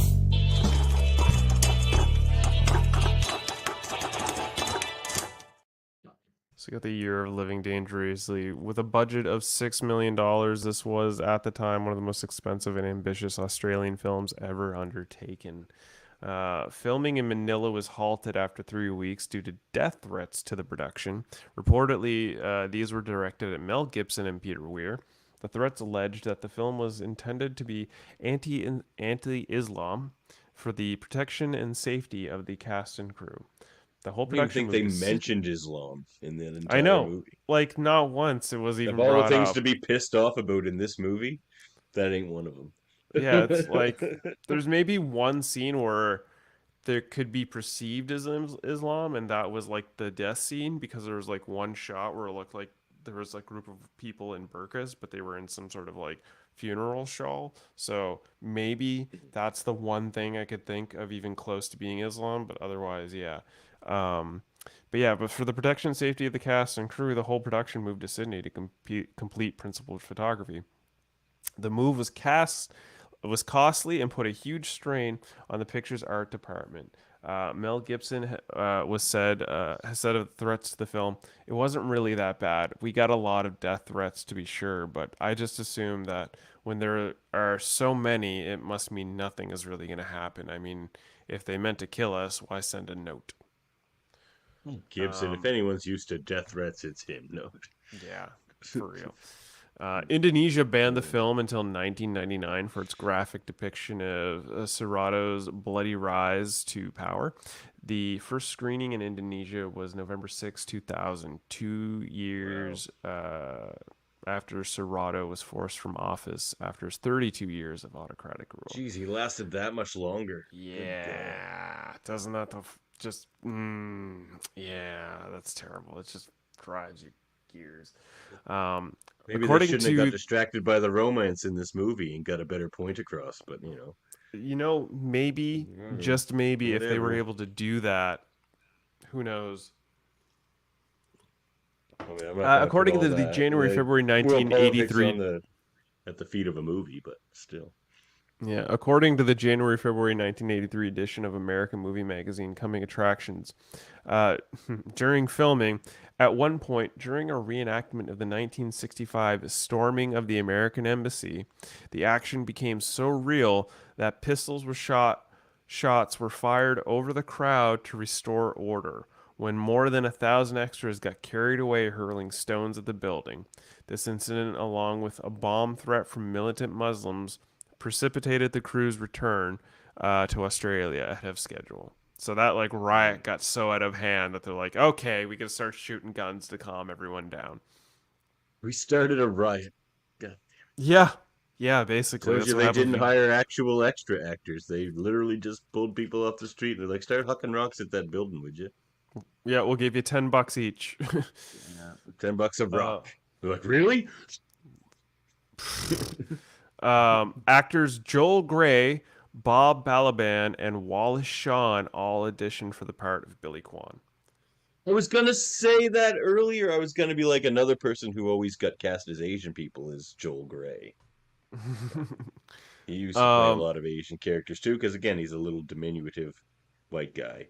And my God. Who else did you say? Joel Grey. Totally believe that. Bob Balaban and Wallace Shawn. Wally Shawn. Oh, God. I'm glad they didn't do that to Wallace Shawn. I love Wally Shawn. Right. The novel was loosely inspired by the experience of Arthur C.J. Coke's brother, Philip Coe, an Australian reporter living and working in Indonesia during the mid-1960s, as you touched upon earlier. The meaning and relevance of the title is that it refers to a famous Italian quotation, Vivere pericolosamente. God, I'm so sorry, Italian. Which translates into English as living dangerously. Indonesian President Suharto used the phrase during his National Day speech on August 17, 1964. E-Notes states that the novel takes its title from Sukarno's term for 1965, the year in which the novel takes place. This is a first major role motion picture for Linda Hunt. Linda Hunt's Best Supporting Actress Oscar win was the film's only Oscar nomination, and Linda Hunt is the first actress to win an Academy Award for portraying a member of the opposite sex, and the only actress to win an Academy Award for playing a cisgender man. Hilary Swank received one for playing a transgender man in Boys Don't Cry from 1999. Gwyneth Paltrow received one for playing a woman pretending to be a man, pretending to be a woman in Shakespeare in Love in 1998. Linda Hunt replaced David Atkins in the role of Billy Kwan. So they were going to have David Atkins play Billy Kwan, but Linda Hunt was replaced. Director Peter Weir cast Linda Hunt in the role of Billy Kwan after failing to find an actor who could play the part the way he wanted, which is questionable. Oh man, a lot of things are questionable. But I was looking up Peter Weir's filmography, and his movies, the ones I have seen, are all kind of hit and miss for me. Like even the Truman Show, he did the Truman Show, but like as much as I remember liking that movie, I never ever want to go back and watch it. Like I never have the urge to go watch the Truman Show because I remember it being Yeah. mostly boring. Like I think Peter Weir Yeah. movies are maybe mostly boring, kind of like Rob Yeah. Reiner movies. Yeah, I was just gonna say he's very Yeah, Rob Reiner. He's from that yeah, wheelhouse. yeah. I was just waiting for Michael We're Douglas not to making be. friends with certain people on this podcast. um, this was part of a cycle of pictures made during the 1980s that featured journalists covering war. Other movies include, and probably all of these may have been better to have watched than what we watched. Other movies include Salvador from 1986, I Under almost picked the Fire, China Syndrome. Is that on your Under list? Fire from 1983, Circle of Deceit from 1981, Witness in the War Zone from 1987, Cry Freedom from 1987, and The Killing Fields from 1984. Yeah. Cinematography by Russell Boyd, edited by William M. Anderson, music by Maurice Jarre. Release date 16th of December 1982 with a running time of 114 minutes. A budget of $6 million dues, and at the box office it made $2.9 million dollar dues, and US it made $10.3 million for budget box office. So yeah, that's the year of living 10 dangerously. million American, that's over $700 million dues. I know, right? Australia, literally, Australia's entire tourist budget was funded for 10 years because of that movie. All right, rewatchability. Nope, not for no. me. Nope. Nope. No, it felt very long. I love X-Men. I love Storm. I'm sure she loves this movie You for mean some Rogue? reason. Rogue, sorry. I'm sure she As loves do this I. movie for some reason. I don't know. Look, I did mention to you last week I might have a surprise for you this episode. I totally scratched that idea. I was gonna get Lenore's thoughts on this movie, but after figuring out what I was gonna say about it, I didn't really want to like drag her down into this dirt. Like, That's, why you do you know like what? this movie? And then I spent like a half an hour trashing it. So, yeah, Yeah, it was didn't that's do that. fair. That's fair. Yeah. You know, it's not for everybody. You know, I respect this. I gotta respect the film for the fact that it highlighted an atrocity which has like zero fanfare. No, it included an atrocity. It did not Okay, highlight. yeah, And that's a where it better way to fails. put it. Yeah, it felt like an exploitation of an atrocity, merely for the benefit of a subpar relationship, and paid zero attention to any of the decisive subplots that could have made this movie interesting. Or better. Yeah, yeah. Yeah. This movie could have been about Billy Kwan. Billy Kwan was the like lead character. It probably would have been a better movie. Though again, maybe played by somebody who's not Linda Hunt. Like, again, she did a fine job, but it's just so distracting, that bronzer. Like, why was the options her, Wallace Shawn, or friggin' like, why were these all the options? No, there wasn't an Asian name in that list of options. It's 84, baby. What do we expect? 82, yeah, fair enough, I guess. 82, yeah. Representation matters. Anyway. It does, and thankfully it's starting to happen nowadays. But 1982, it was not a thing, and they had Linda Hunt play a male character of two different ethnicities. And she's from New Jersey. All right, Murphy, the big question, does it hold up? Yes. Really? Yes, it does, in the sense that it holds up because it does bring attention to some whack shit. Linda Hunt really, there's a reason every award this movie won was because of Linda Hunt. It was because of her acting. She makes the character of Billy Kwan intriguing and almost despisable enough that you want to keep watching the movie. up until the point where the character dies. Then the movie kind of falls apart a little bit. Well, see, where the Billy Kwan character lost me was when he started being more interested in hooking up Sigourney Weaver and Mel Gibson than all the important shit going on in his life. Yeah. Like, I was like, why? What? You know, but in reality, no, this movie doesn't hold up. Of course it doesn't hold up. Are you kidding me? Fuck's sakes. Oh my God, you have me on there? I was starting to write it in the B movie column. Yeah. No, I you had me there, Murphy. I wanted it to.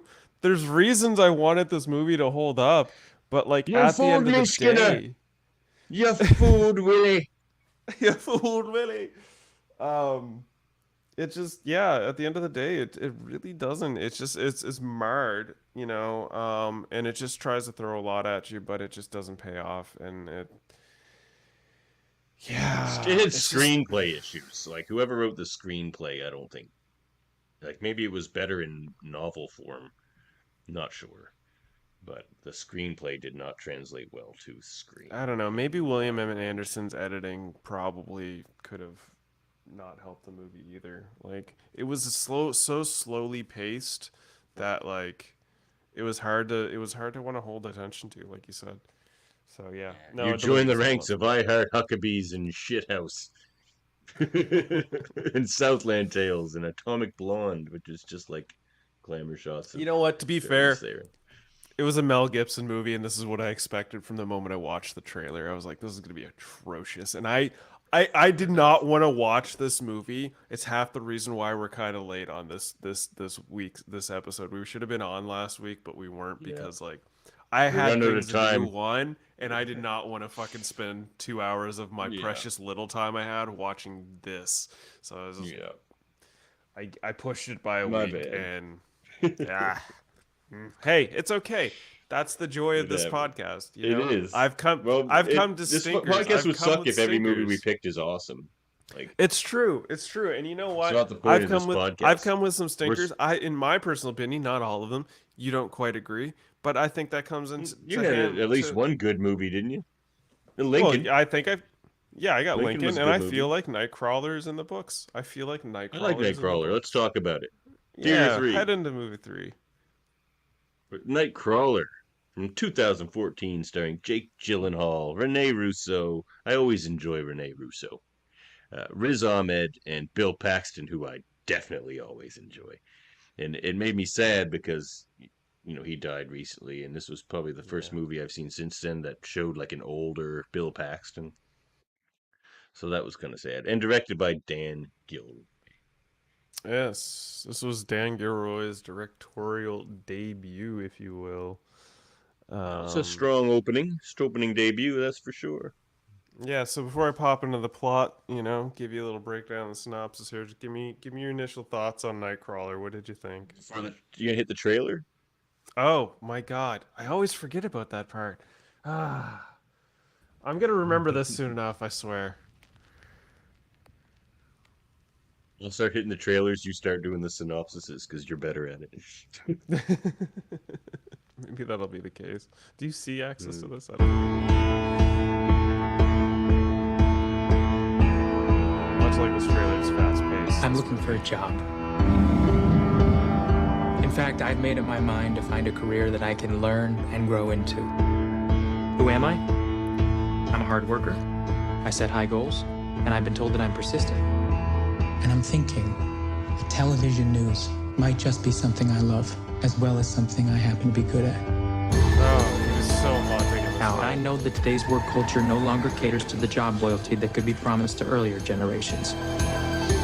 What I believe is that good things come to those who work their asses off.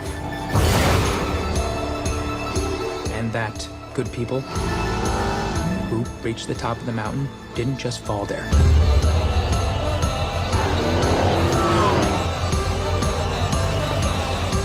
My motto is, if you want to win the lottery, you have to make the money to buy a ticket. You have to make the money to buy a ticket. You have to make the money to buy a ticket. You have to make the money to buy a ticket. You have to make the money to buy a ticket!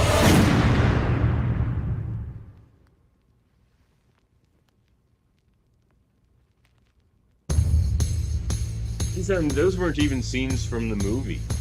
A lot of that trailer was bullshit. No, that's what I loved about this. Okay, so apparently when they You're were not allowed to filming do this, that anymore. No, okay, so get There's this recently right. a law passed. That was an illegal trailer. We're gonna get taken down. So basically what happened was when they were filming the movie, I'm just gonna give this little movie morsel up front, because it's apropos.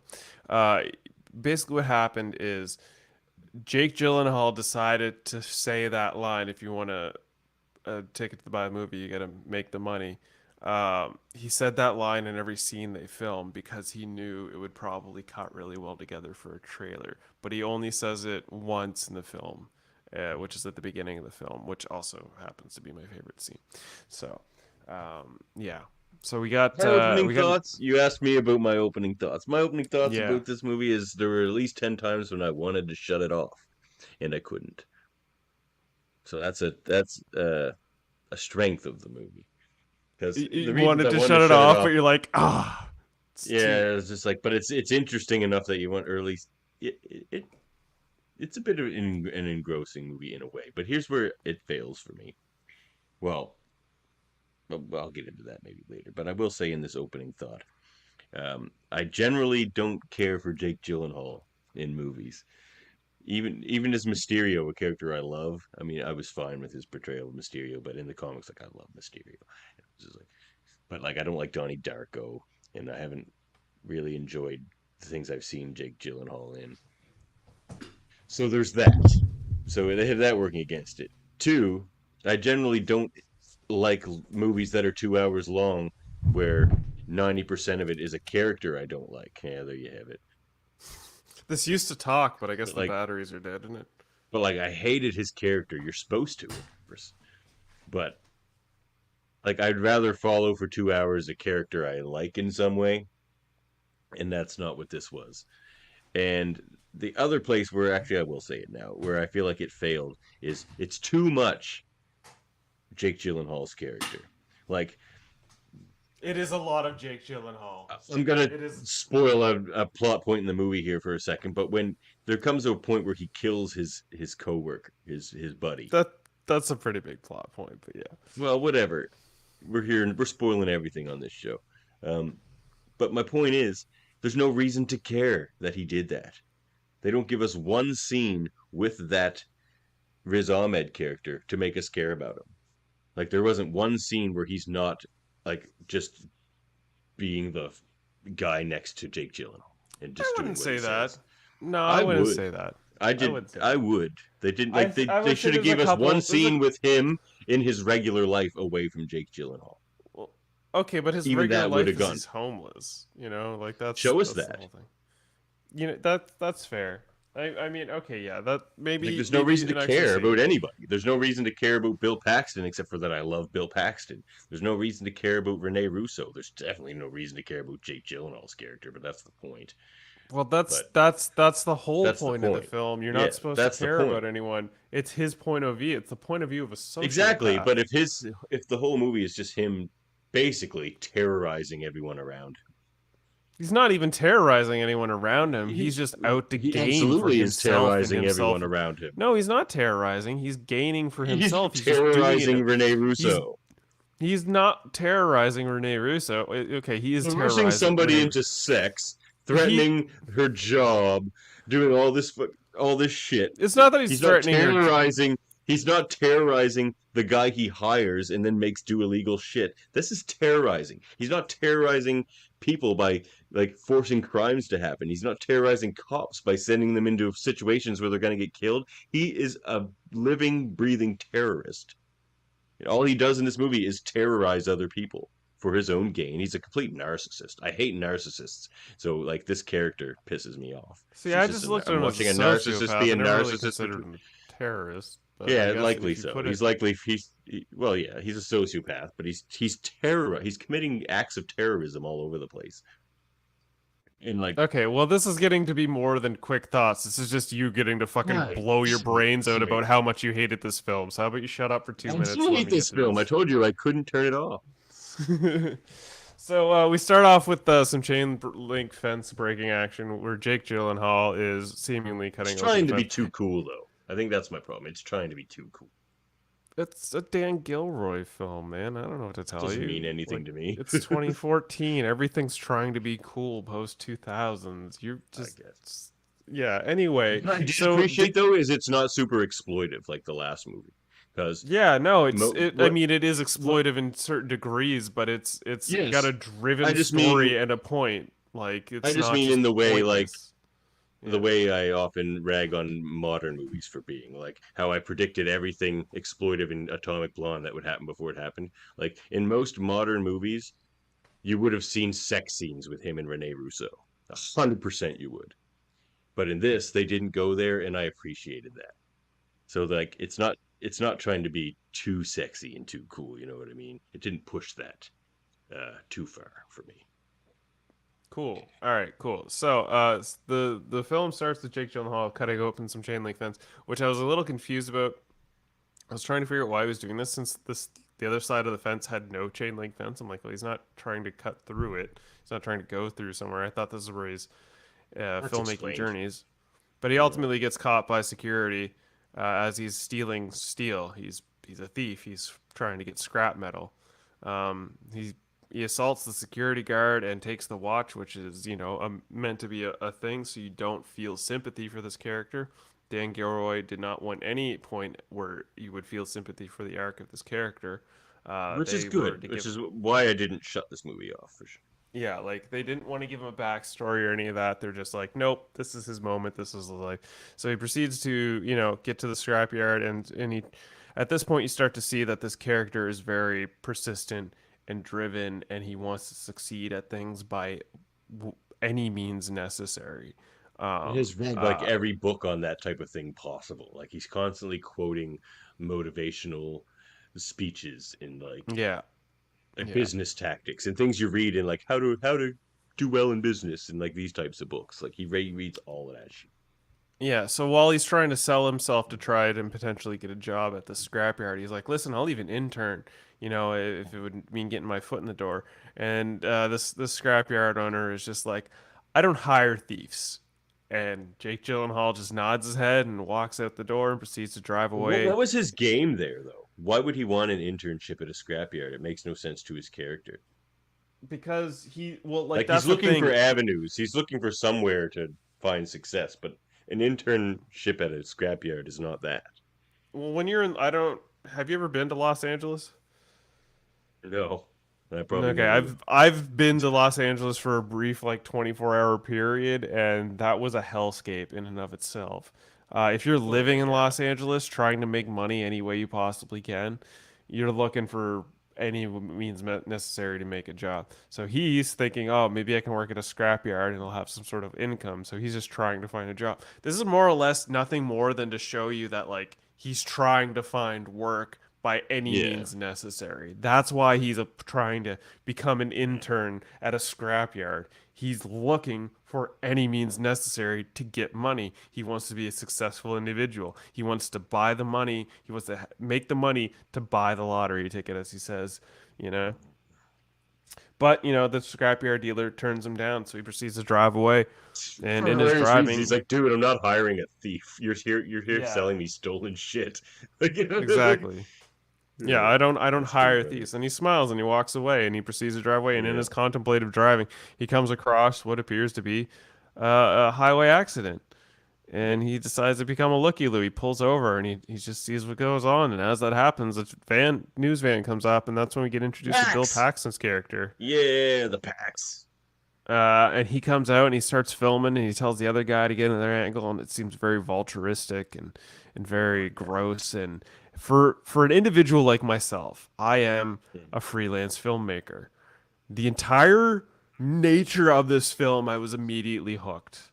I was immediately drawn into oh my god, I get the run and gun filming and trying to make money any way you can, but this is bottom of the barrel scumbag in my opinion. You are filming people at the worst moments. Paxton even says that. He's he's like, how's this job anyway? He's just like, it's a flaming asshole of a job. Yeah, it's a flaming asshole of job. And like, Jake Gyllenhaal's character, Lou, he sees Bill Paxton and he sees like, wait, this guy seems to be making money off this. He's getting a look at his system. He's getting a look at his gear. He's paying attention to the police radio. And he's like, yeah, are you hiring? And Bill Paxton's like, fuck no, I'm not hiring. Yes. Get out of my face. Which is hilarious because very shortly after this, he is hiring. Well, yeah, no, after, not so much shortly, but a few months after this initial incident, because he's not paying attention. He doesn't give a fuck about, random Lou Bloom. But Lou Bloom goes home and he turns on the news and he sees Bill Paxton's footage getting put on TV, and he's like, wow, it's true. This guy got paid money for this. I could probably do this. I could probably go out there. Well, that's the thing. So, it's approachable on the entry level. Like, you can just pull up at a fucking accident and shoot it with your camera. You got good footage. You can sell that to a news station. Yeah. Yeah. It's a whole thing called stringers down there that do this. Like it's very much a culture of thing. Apparently, Jake Gyllenhaal Also called them ambulance chasers. Oh no, wait, that's lawyers. No, that's lawyers. But calling these guys ambulance chasers wouldn't be the worst Same title. thing. No. Jake Gyllenhaal and Riz Ahmed actually followed the guys around for 2 weeks to get like a feel of what the job was like. Oh, wow. So anyway, they he sees the news on the TV, so he's like, all right, I need to get into the game. So how does a thief get into the game? He steals a high-end bicycle. He sits there and he waits for one, and sure enough, this dude comes by with like an $8,000 bicycle. You wouldn't think that, but it probably was. And he tries to sell it to this guy at the pawn shop. Which is hilarious because he puts none the of it. hipster ponytail in first. He's like, now I look like a bike hipster, right? I have my little high ponytail. Throws in the top knot just to really sell it. Tries to sell the bike. The pawn shop's like, no, I'll give you like $500 at best. This scene was funny, actually. I found this scene very funny. He's like, look, this is 37 speeds. I won the Tour de Mexico in this beast. He's like, dude, there is no bike with 37 speeds. He couldn't sell it, so he's like, all right, how about some store credit? Give me a camera and a police scanner. So that's all he needs. That's the start. He's like, boom, all right. And he's literally trying to figure out how to use this camera as he's sticking it in the faces of cops doing like breathalyzer tests and like simple runovers. And he's not quite getting like where he needs to go until he ultimately disputes and shit. Like there's just a family outside talking to the cops because there was like a domestic dispute needs us there. Yeah, he's like just getting in their face because he's like, oh, this is it. Yeah, like, get the fuck out of here, man! What are you nuts? Yeah, so eventually, he does come across an accident where he's overshot. He's sort of It's This scene really stuck out to me. I wish I got a screenshot before, but he's behind the first camera guy on scene, and he just sort of like looks at his own camera, and then he looks at the other guy's camera, and then he looks back at his camera, and I know that feeling. I've had that feeling. Every camera guy has that feeling. Every camera guy has that feeling when they first started getting into filmmaking. You're just like, oh, I'm not doing this right at all. So he was, he's kind of over shoulder shooting, and then he breaks away and he sticks it in the face of this poor person getting down. Eventually, cops get pissed off, push him out of the scene, ruins it for both of them, and guy gives him grief. But he gets the tip that goes to KTLA to sell it. So he gets to the news program, gets into the news station somehow. I don't know how the fuck he just walks into this place. Well, they likely have freelancers walking in there fairly often. Maybe, but like he has to definitely have signed in or something. Like I've been through a news station or two. You have to like go through a whole sign-in process. They made it just seem like you walked in. But he comes into Rene Russo's character here, and she asks him, like, what do you got on the tape? And he's like, oh, I think I have something you're going to want to see. And that's where he proceeds to show her his first footage, which is this crash. He's like, wow, this is a great eye. They strike a deal. He's like, how much? He's like, I want $1,000, which I laughed at. I was like, yeah, we all want $1,000. Yeah. She's like, no, I'll give you like $150. Yeah, he's like, here's like $300, and then that starts him off, and he's hooked, and he proceeds to start making like a database of his own fucking twisted clips, and being the psychopath he is, he starts going full tilt. He starts learning codes. He starts, watching shows, watering his plant, getting on his routine, and he hires Riz Ahmed's character and Rich. He was ironing, not watering his plant. ironing his. Well, he's watering plants, but he's also ironing. That there's a handful of scenes prior to this where he's doing daily life routine stuff, and it shows that he's building upon what he's doing. So he decides that he needs a second hand to make himself more accessible and faster to get the He things never delivered. intends to pay. He never intends to pay. He calls in Riz Ahmed's character, who's played by Rich. It plays the character of Rich. He's this homeless character. He's Jake Gyllenhaal's like, you trick. He's like, I don't, not often if I don't have to. Straight. He's like straight guy's trick. Yeah, straight guy's trick. It happens. Yeah. This is LA. Don't worry about it. And he's like, it's an internship, but it's got good growth and opportunity. And Rich is like, I can't. Again, which is a very, very film freelancer. It's like, I can't do this. I need some money, So he ultimately offers him $30 a night, which I again laughed all very friggin' night. hard at. Like $30 a night, for all friggin' night. And he's like, oh, that sounds like a great idea. And he hops on board.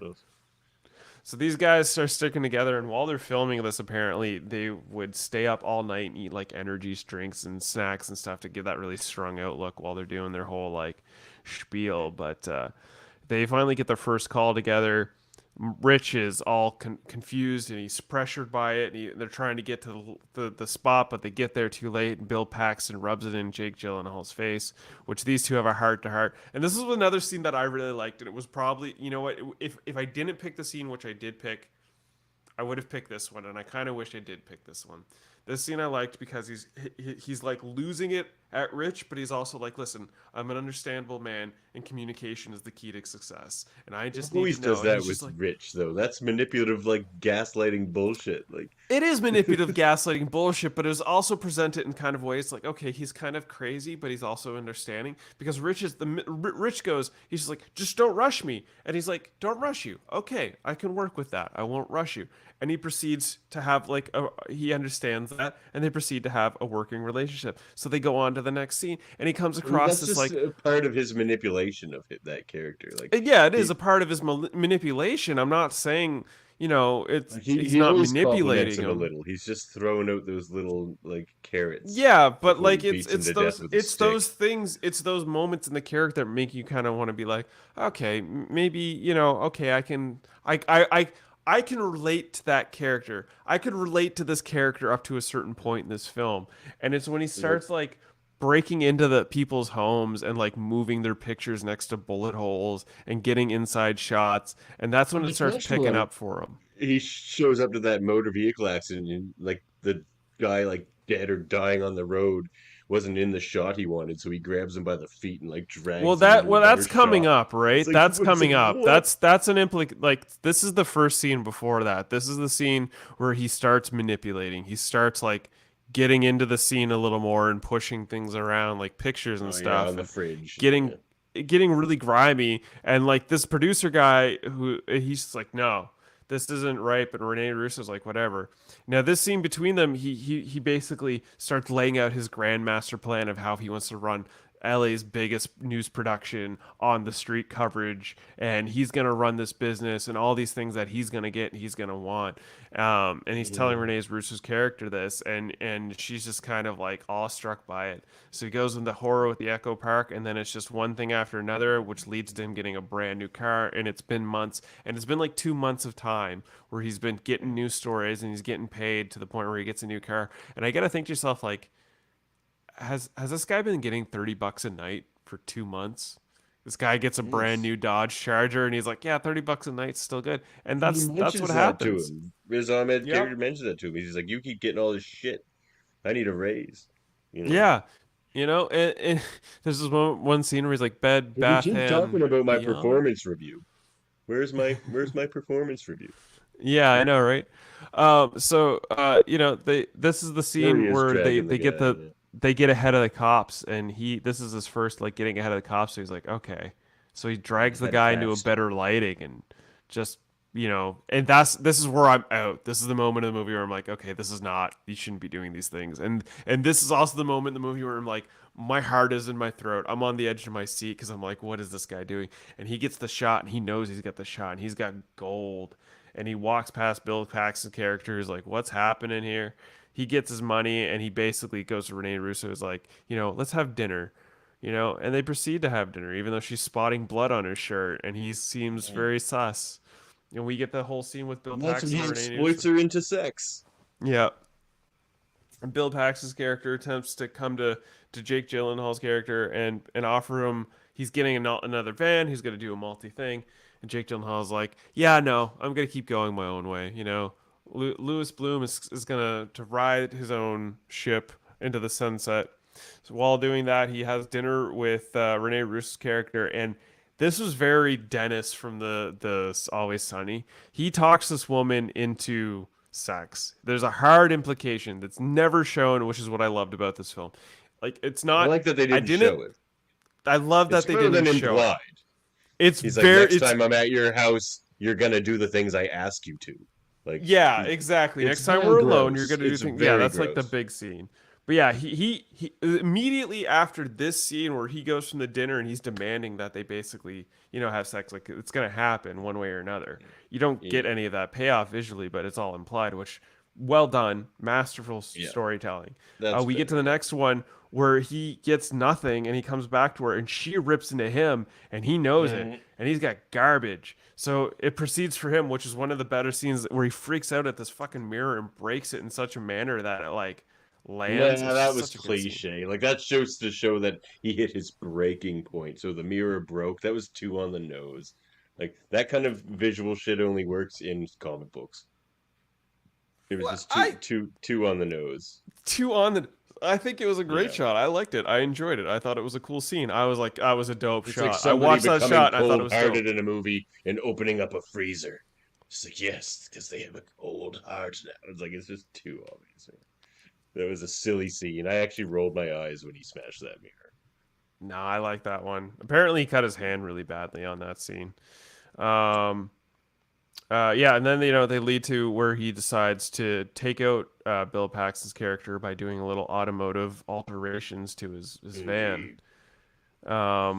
Proceeding through the night, him and Rich get a call where they hear of an accident, which turns out to be the van, where they proceed to immediately bust out their cameras and get shots of Bill Paxton's character being dragged away. Rich is obviously in remorse and doesn't want anything to do with it, but Bill Paxton knows. He gives him the eyes, man. He's like, oh yeah, he knows. Yeah, he knows what's happening here, and Jake Gyllenhaal's just like looking him dead in the eyes. So he goes on to their next call, which is, again, he gets ahead of the police. Don't know how he does it, but he's racing through the streets. Gets ahead of the police and proceeds to witness a multiple homicide as these two guys are going through the house and shooting people. He gets them filming as they leave, gets license plates, gets all the juice, goes in the house, and it's called the House of Horror for a reason. This whole scene was haunting, even up into this moment. It's like, oh God, don't tell me there's a baby in this scene. And see, I have a question. Where's the baby? That's a great question. Where's the baby? Never answered. One thing that's never even asked. That's the problem. They show all the journalism, all the cop stuff.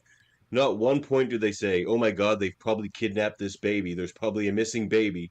None of that. There's just an empty crib like around they talk about it. It's like, is that it. cradle empty? And even before the scene, there was like the cradle's empty. It's like, what do you mean? Before he walks into the room, you could hear a baby crying, right? Like, it makes no sense, man. Yeah. So he gets a shot, and then masterful storytelling. Yeah, and then he bails by putting his hand on the rail. It's like, okay, that's a great way to get busted. Like, everything he's doing here is massively illegal. Films this person who's still kind of alive. And that's foreshadowing to more chaos. Gets back into the car with Rich, who's like, what's going on? They bail out, race past the cops, and he knows he's got the mother of all footage. She's thinking he's bailed, but he comes back to be like, no, I've got the goods. They see what's happening, and they immediately are like, legal team, what's happening? This is the Christian. This is basically the peak of Faye Dunaway's character from Network, where she's like, no, we can make this work. How do we make this work? Let's just make this work. I'm glad you brought this back to Network. So okay. So Faye Dunaway created all of this. This is all because of Faye Dunaway. Whereas it's sensationalism. It's just pure sensationalism. Like, people in Renee Russo's coworkers here are even trying to tell her that. They're just like, are we okay here? Yeah, The we shouldn't lawyer's do like, this, but legally? we're gonna do this. She's like, no, morally. Of course legally. Like, they don't care about morals. And then her coworker's just like, no, like, journalistically and morally, we can't play this. Like, and she's like, fuck this, we're doing it anyway, you know? yeah, exactly. The fact Yeah, that this she is knows and it keeps happening, it's going to bring the cops down on all of them because they keep having all this insider friggin' footage to crimes. And of course, it's going to bring the cops down on them. So she basically, you know, she goes to Jake Gyllenhaal's character and is like, okay, what do you want for this? And he proceeds to lay down the laundry list of what he wants. $100,000. Yeah, he breaks it. $100,000. He goes from $100,000 and ultimately settles with $15,000. And he's like, listen, if I'm giving you the lowest number, that's the lowest number, and you're going to pay it because of such and such. You're going to do this and you're going to do that. You're going to do the things I tell you you're going to do when we're home alone, and you're going to introduce me to your coworkers, and you're going to do all this. And she proceeds to give in to his demands, and starts throws in following the in line. Paxton footage for free. Yeah, and throws in extra Paxton footage and stuff for free. And yeah, so they break the big news detail. They start showing all this stuff, and immediately cops are on it. And the whole time, this Loose Blooms guy's like, "This is me. This is it. I did this. Go ahead and come talk to me if you want." You know, he's got this whole plan played out, and he sees to just seemingly play the cops and the detectives as they try and interrogate him and be like, "What were you doing there?" He's like, "I was just helping," you know, even though he was just not. He was just being an exploitive shitbird. He wants to come off to them as weird and despicable, but not incriminated. He's just like, so all the weird suspicions you have about me, it's all just because I'm weird and like antisocial and that sort of thing. So yeah. So he ultimately decides to go back on the footage that he's got, and he decides to look up the license plate of these guys that were shooting, and then he proceeds to find their license plate and tracks them down. At which point he gives Rich the speech. Is like, listen, we're at a critical moment here. You're going to be vice president. And he's like, does vice president come with a raise? He's like, name a number, any number. And he starts with like 100. And then you think he's going to say like 100,000, and he goes with 75, and he's like $75 a night. No worries. And you're just like, oh my God. Oh He's God, like, I Rich, got more, why? couldn't I? He's like, yeah, he probably could have. So they proceed to go, and and this is where Rich starts cluing into what they're doing. He realizes that they're tracking these fucking bona fide murderers, and he's like, "This is insane. What are we doing?" And he's like, "No, you're gonna clutch through." And they've tailed these guys until they're at a better location where he's like, "This is where we want to film them." And they follow him at a gas station. You think you're gonna be it, and my heart was in my throat. I'm like, what is like gonna happen here? What is he gonna do? Ultimately tails them to the gas station where he calls into the cops, and he proceeds to tell them they have a gun and they should be there right away. They're at the restaurant. And then he sets up his cameras and he just waits. And the tension of the scene, oh my God, I couldn't stop watching. It was a tense scene. It was so intense. The cops pull up and everything goes haywire. They start shooting like you would assume. Buddy goes busting out the window, gets in the car. This movie was very predictable, though. That was my biggest issue with it. Like predictable, but a lot of movies. All his character turns were very obvious. Like 5 minutes into this movie, I'm like, oh, he's gonna start like causing the crimes and shooting them. Like it was just very obvious. Well, that was kind of always like parlayed in the trailers and stuff. But yeah, he they get into this wild car chase through Laurel Boulevard. Yeah, it was a great car chase, like even better than in Ronin.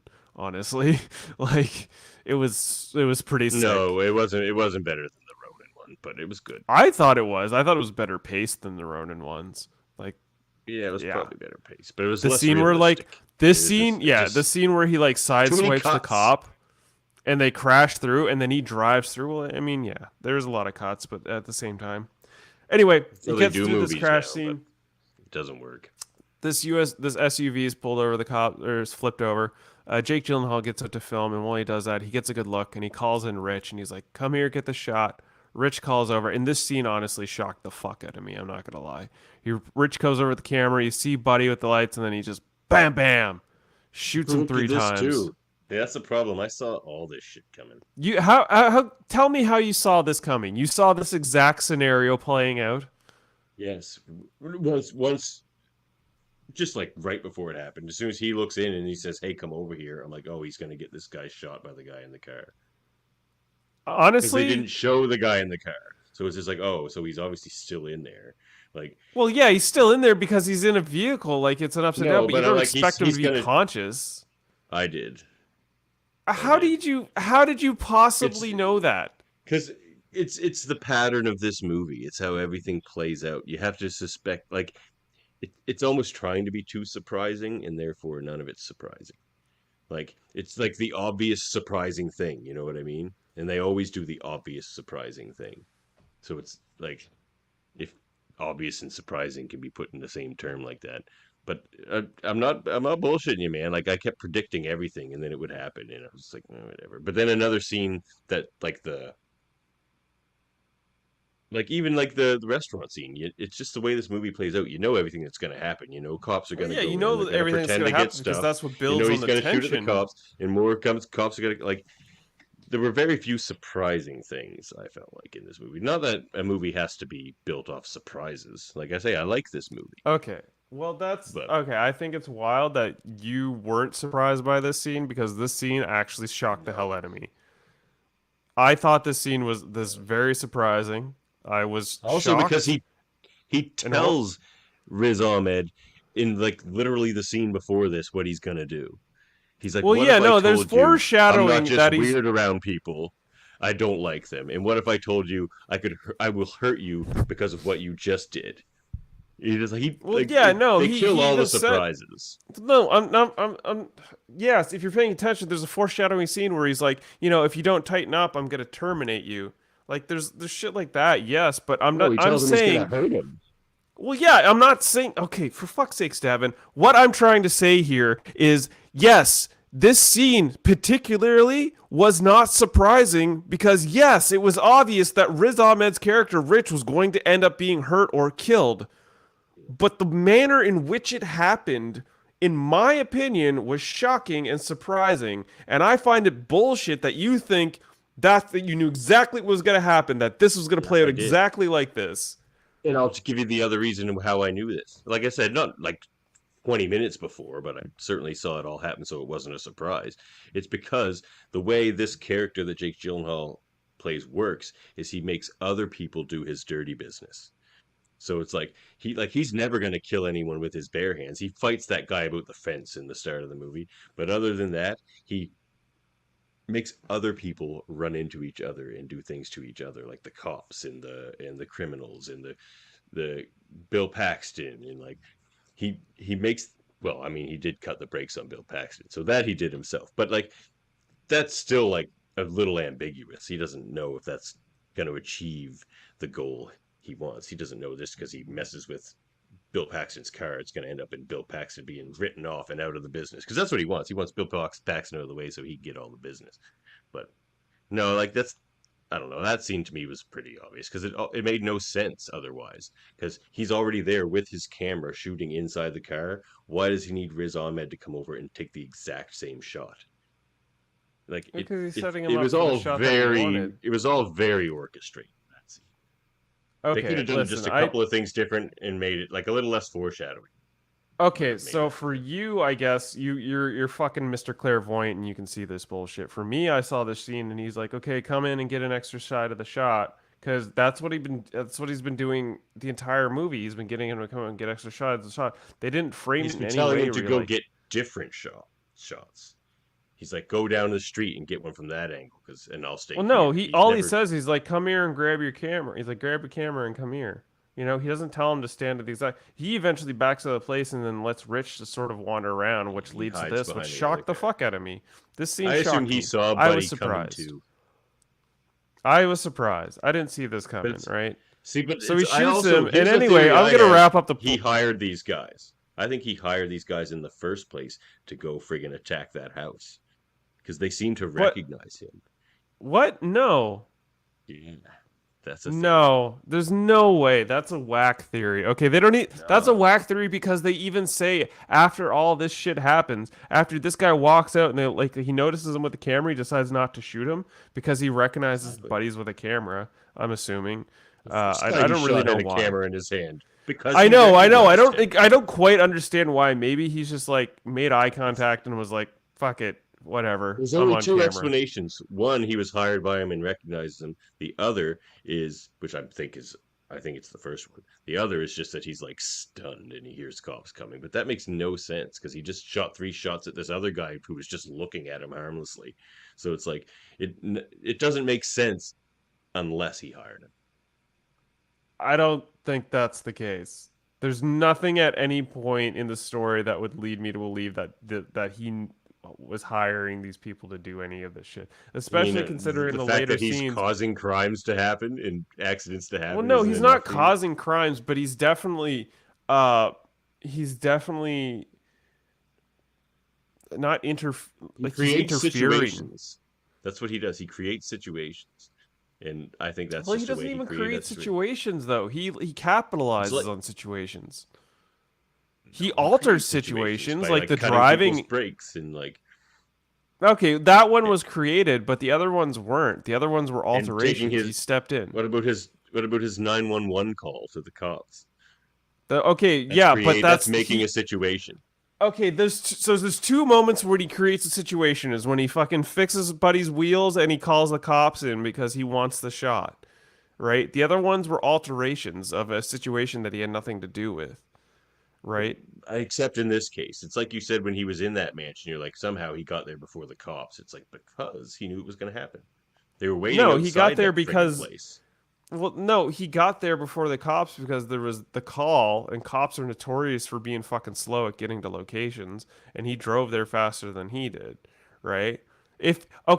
Explain this. If he hired them, right, and he knew what was going on, why the fuck did he jump in the bushes before they came out and drove away?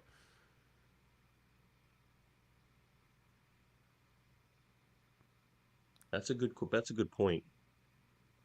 Like, why would he immediately hide? He wasn't hiding very well, though. He really wasn't. No, he wasn't hiding well, but he was hiding. He was hiding.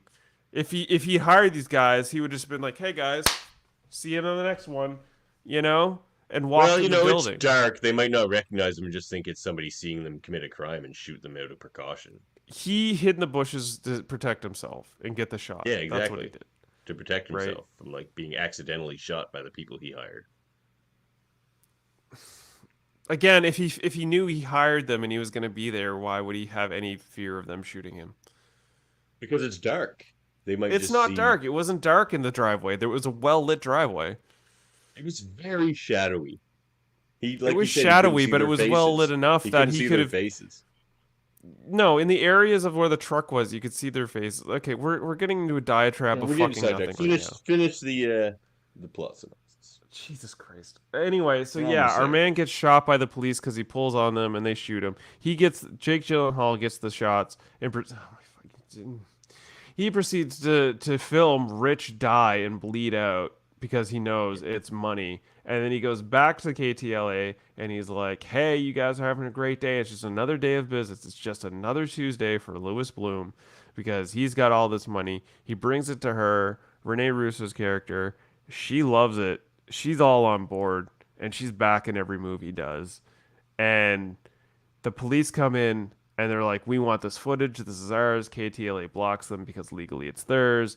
And they're like, "We want to know the guy." And she's like, "I don't know where he's at." And they're like, "Oh, well, he happens to be in the studio." At this moment, I thought she was selling him out. I was like, okay, he's at the river, right? But no, he at this point, we get the other producer come in and he says that the invasion of the home invasion was actually a drug run. There was like cocaine and all that stuff in the house, and it was actually... This is how he set it up. I think he told people there were drugs in the house, and boom. But who knows? What they found cocaine. How would he know there's cocaine in the house? He pays attention. He might know those people. Who the fuck knows? What fucking asshole theory are you pulling out of your fucking ass right now? Are you kidding me? No, this is asinine, dude. Sorry, no, this is ridiculous. This is ridiculous. That's the most bullshit theory. No, that completely ruins the movie if you honestly think that he's like, "No, I hired this and set it up." Did that look like a drug den to you? Did that house look like that old dude dead on the floor look like a guy who's got friggin' cocaine in the walls? I don't know. How many did you watch Breaking Bad? How many times was that a thing? No, I did. That was a dumb show. I watched 2 episodes. You never shut your lips. Do not tell me you think Breaking Bad is a dumb show. It's a dumb show. Oh my God, Davan. You have no idea that is one of the best shows on television. What point did you stop watching Breaking Bad? 2 episodes in when I couldn't handle it. You're fucking bullshit. You're bullshit, sir. You get no opinion on Breaking Bad because you tapped out 2 episodes in. You get no opinion, sir. Fuck you and your bullshit. We are going to have a goddamn podcast where I'm going to make you watch every episode of Breaking Bad. Every single one. And we're going to go back and forth on it. Oh, it's going to happen, Davan. I swear to God, before God and earth and every member of the UFP, you and I are going to have a Breaking Bad podcast. And by the end of that podcast, you're going to see why that is one of the greatest shows on earth. I can't believe you just told me this right now. I can't believe. Shut your fucking lips. You don't get any opinion on Breaking Bad. You don't get a single fucking opinion on Breaking Bad. You watch 2 episodes. Your words are useless. They are meaningless and they are nothing. Not a goddamn word from you about Breaking Bad means anything on this earth until we watch every episode in a podcast. And you can tell me then. You can tell me then. Until, nope. No, you can say it's silly all you want. You can say it all you want. You can say it's silly, but it doesn't matter. It's useless. Everything you've ever said is useless and completely pointless because you just said that about Breaking Bad. And you can't speak on Breaking Bad after watching 2 episodes. You're fucked. You're absolutely fucked. You're fucked. You're sorry, sir. You're fucked. I love you, but you're fucked. That's ridiculous. That's ridiculous. Every member of UFP, I want you right now to recognize I will make this man watch all of Breaking Bad, and we will podcast the only about UFP it. member that doesn't like that show, right? Are you kidding me? I'm not kidding you. I'm not surprised that you're the only UFP member that doesn't like that show. I'm not the only UFP member that thinks that show is stupid. Well, this is derailed everything I've been talking about. It was like drug culture. It was silly. Like, as soon as like that friggin' side character like sniffed Buddy's meth and just no. I was done you don't with get that words. show. You don't get words, sir. None of your stupid. words matter. This is completely sidetracked. This is for another day. This is for another day. This is a discussion for another day, a hard day.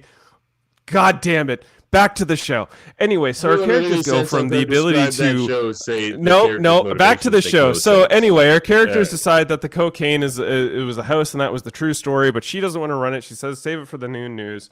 And that we get into an interrogation scene with Louis Bloom and the detective. Louis Bloom just lays it all out, and he's like, "Yeah, if you meet me, it's the worst day of your life. It's just a shame. Don't want to do that."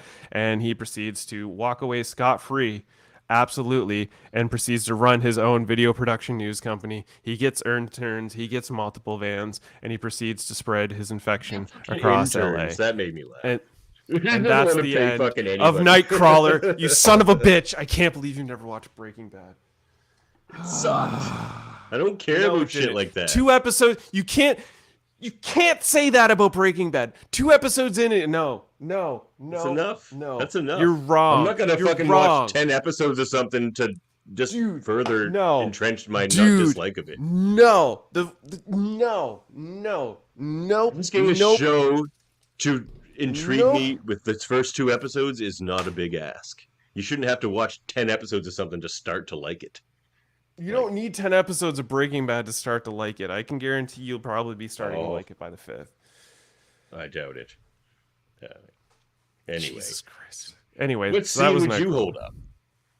You know what? The scene that I held up... He got lost his shit again. I'm telling you. Nobody can poke the bear like me.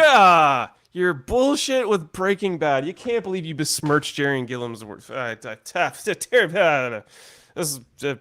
Wait, no. Is this it? Yeah, this is it. This is my favorite scene, which is basically the intro scene, where he talks about who he is. For a job. In fact, I made up my mind. The scrapyard scene's your favorite scene.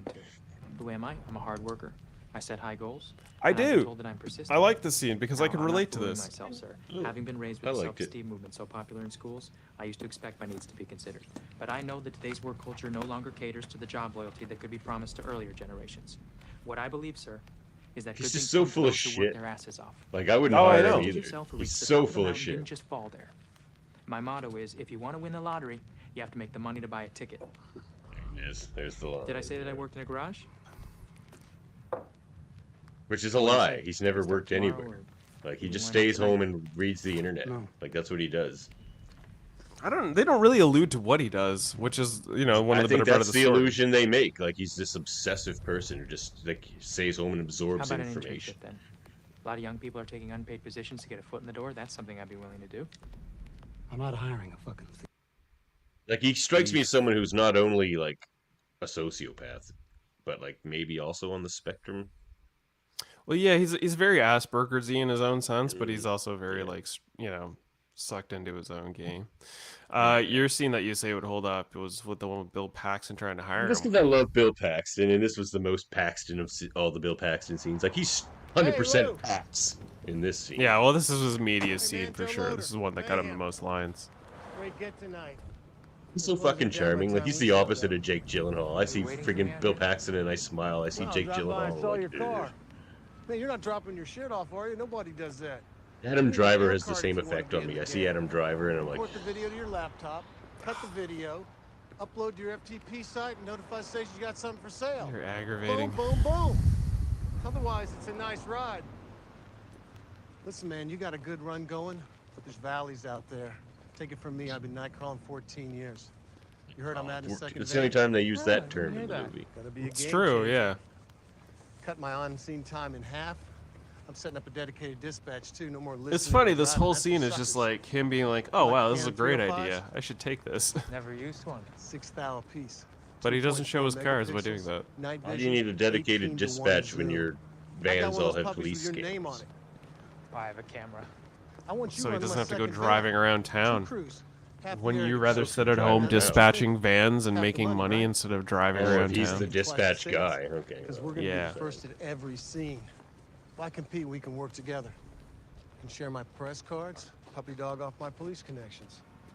This is the big move. The next The police level. connections would have been More than good to just one have. thing. I'm talking about putting some heavy He's giving him a digits good on the offer. pocket, Like a bro. really good friggin' offer. It is a really good offer. Myself is Yeah. more But in he's line with too my skills egotistical and as well. sociopathic to take it. He could never work for somebody. Take a few days to think about it. No, It's true. you'll need to hire someone else, and I don't want to hold up the process. You want to be on the inside of this, man, because I'm going to be tag teaming every call. You keep talking like it's something that I Care may be about what you're interested in, saying. but I'm not. You don't even understand the offer. If you did, you'd be fucking sucking my dick. You asking me questions. What does this mean? What does that mean? That was the most I Bill feel Paxton like- shit ever. Grabbing you by your ears right now and I like screaming this in your line. face. I'm not fucking interested. I've wanted to say that line to a Instead, few people I'm gonna before. drive home and do some accounting. He's like, but I'm not gonna do that. Yeah. Fuck you. Twerp. Twerp. Twerp. Yeah. He is a twerp. Yeah, that was a good Paxton's a scene. twerp fan. Bill Paxton's great. All right. So yeah.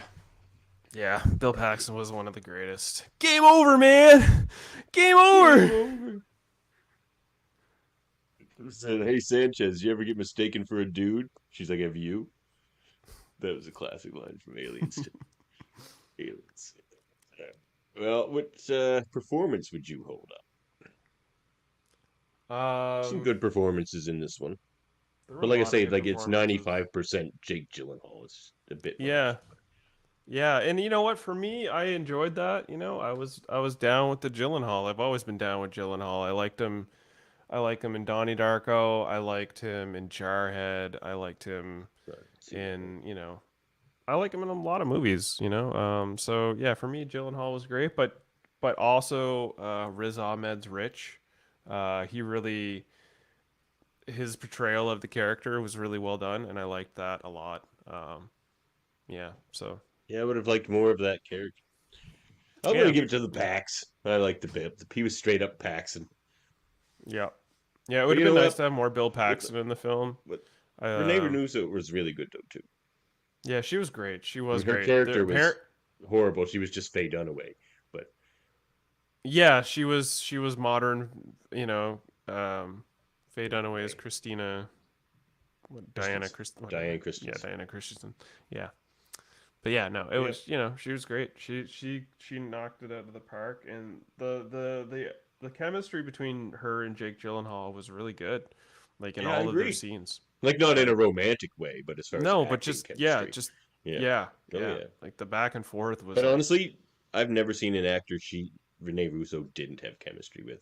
There's something very real about her performances, I find. She always comes off like, even as like something fantastical like Thor's mother in the Thor movie, she's still super like grounded in her performances, and it's like brought some seriousness and some weight to some of the lesser Thor movies. true, yeah, I would agree. She also, yeah, she did a great job in this film. Honestly, like there was a small cast, but every cast member really like held their own. Right? It was a really good film. It's like in the opening credits they list off like 5 actors, and then the movie starts. I'm like, is that it? Actors, okay. Fair enough. But yeah, all right. The setting aesthetic looked good. Too many cuts, but that's modern movies for you. I had no problems with the cuts. I thought it was. I don't really like well when paced and edited actions film. like I'd rather just look at an action scene in a static shot. Like maybe not one static shot, but you get the idea. Rather than just like You can't all all these get cuts Jackie that are just Chan there. action scenes though. I Not understand every film that, will do but that. I understand, but it's just I don't like the other way as well. Like a fight scene, How many hand-to-hand fight scenes are just all cuts, so you don't actually have to see anybody doing fighting? You know. Yeah, but I don't. That's again, what I made don't that feel... Daredevil scene in season 1 of Daredevil so great. You know, that single shot. The hallway scene, yeah. Yeah, like that's what made that so great. Which apparently there were some phantom don't get me cuts wrong. in there. See, this baffles me why you're like, Breaking Bad's a terrible show. I'm gonna make you eat those words, sir. I'm gonna make you eat those friggin' words. You won't. You won't. Yes, The theme's not there for me, man. It's not a theme I would enjoy.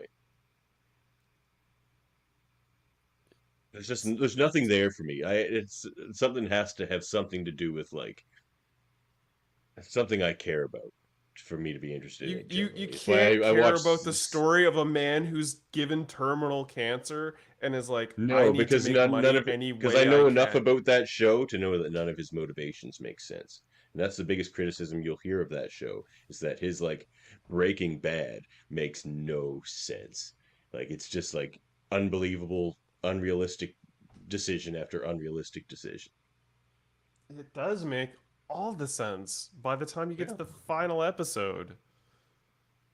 Well, like again, you shouldn't have to watch seasons of shit for it to start to make sense. But what the fuck are you saying?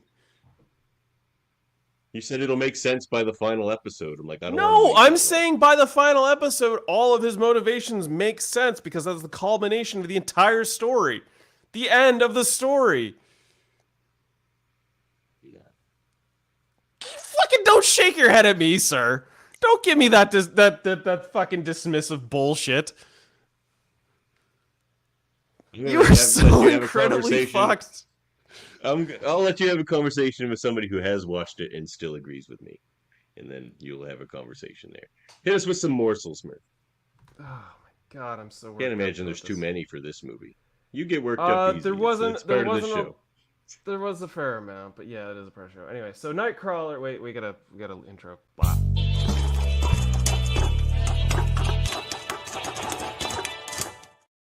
Like Andre listened to the first episode of our podcast. He sends me a message. He's like, Murphy's really antagonistic. I'm like,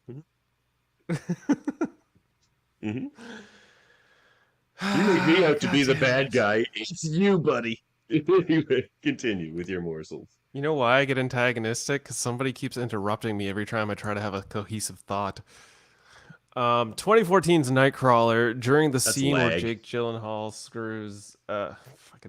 during the scene where Jake Gyllenhaal screams at himself in the mirror, Gyllenhaal got so into the improvised scene that the mirror broke, cutting his hand. He wasn't actually meant to break the mirror.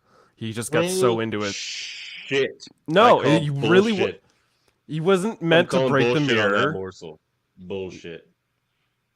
It's all right, too cheesy a scene for it not to have been on purpose. It's so cheesy. Like if it wasn't cut meant his to be hand, in there, they could have just put another mirror up and have him not.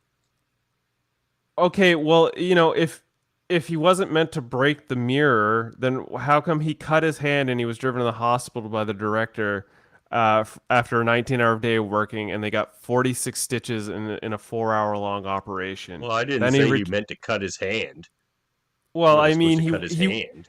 if he's breaking a mirror, he's not going to cut his hand. If he's meant to break the mirror, he's not going to cut his hand. He wasn't meant to break the mirror. Showbiz ways to do that. Well, maybe. There are showbiz ways to break a mirror. Yeah. There are safe ways to break a mirror, but the way he broke the mirror was unintentional, and therefore he cut his hand and got what was it, 46 stitches. This Gyllenhaal. That's pretty method. Yeah, they ended returning to the set 6 hours after being discharged. This is the reason why Gyllenhaal has a hand behind his back in the scene where he tells the scrapyard owner his motto. So the whole scene, he has his hand behind his back is because he's got his hand wrapped up in stitches and shit. Director Dan Gilroy on the impetus for the film. I think to some degree it's certainly an indictment of local television news, but I'd like to cast a wider net in the sense that all of us really watch these images.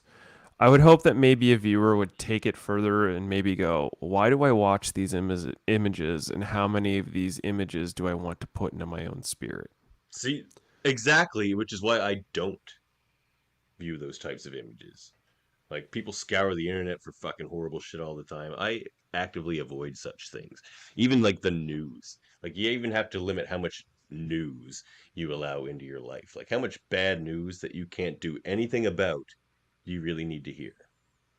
One of the wisest people I ever knew, a mentor of mine, told me that. He's just like, I don't read the news. Like, why do I need to know something's horrible's happened to somebody that I can't do anything about? Like, what good does it do them? What good does it do me? And there's a certain point where you can't be ignorant to everything because nothing will ever change. But there's a middle ground there where you don't need to friggin' torture porn yourself to death. And like, there's a reason there's so much mental illness and depression and stuff these days. It's like, it's self-inflicted to a large degree. It's all because of, Faye Dunaway. It's the internet.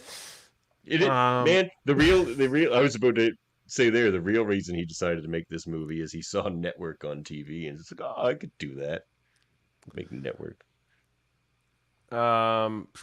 Several actors auditioned for the character of Rick, but while most played him as a laid-back, pot-smoking surfer dude, Dan loved how Ahmed's audition played him for Satter, which I also appreciated.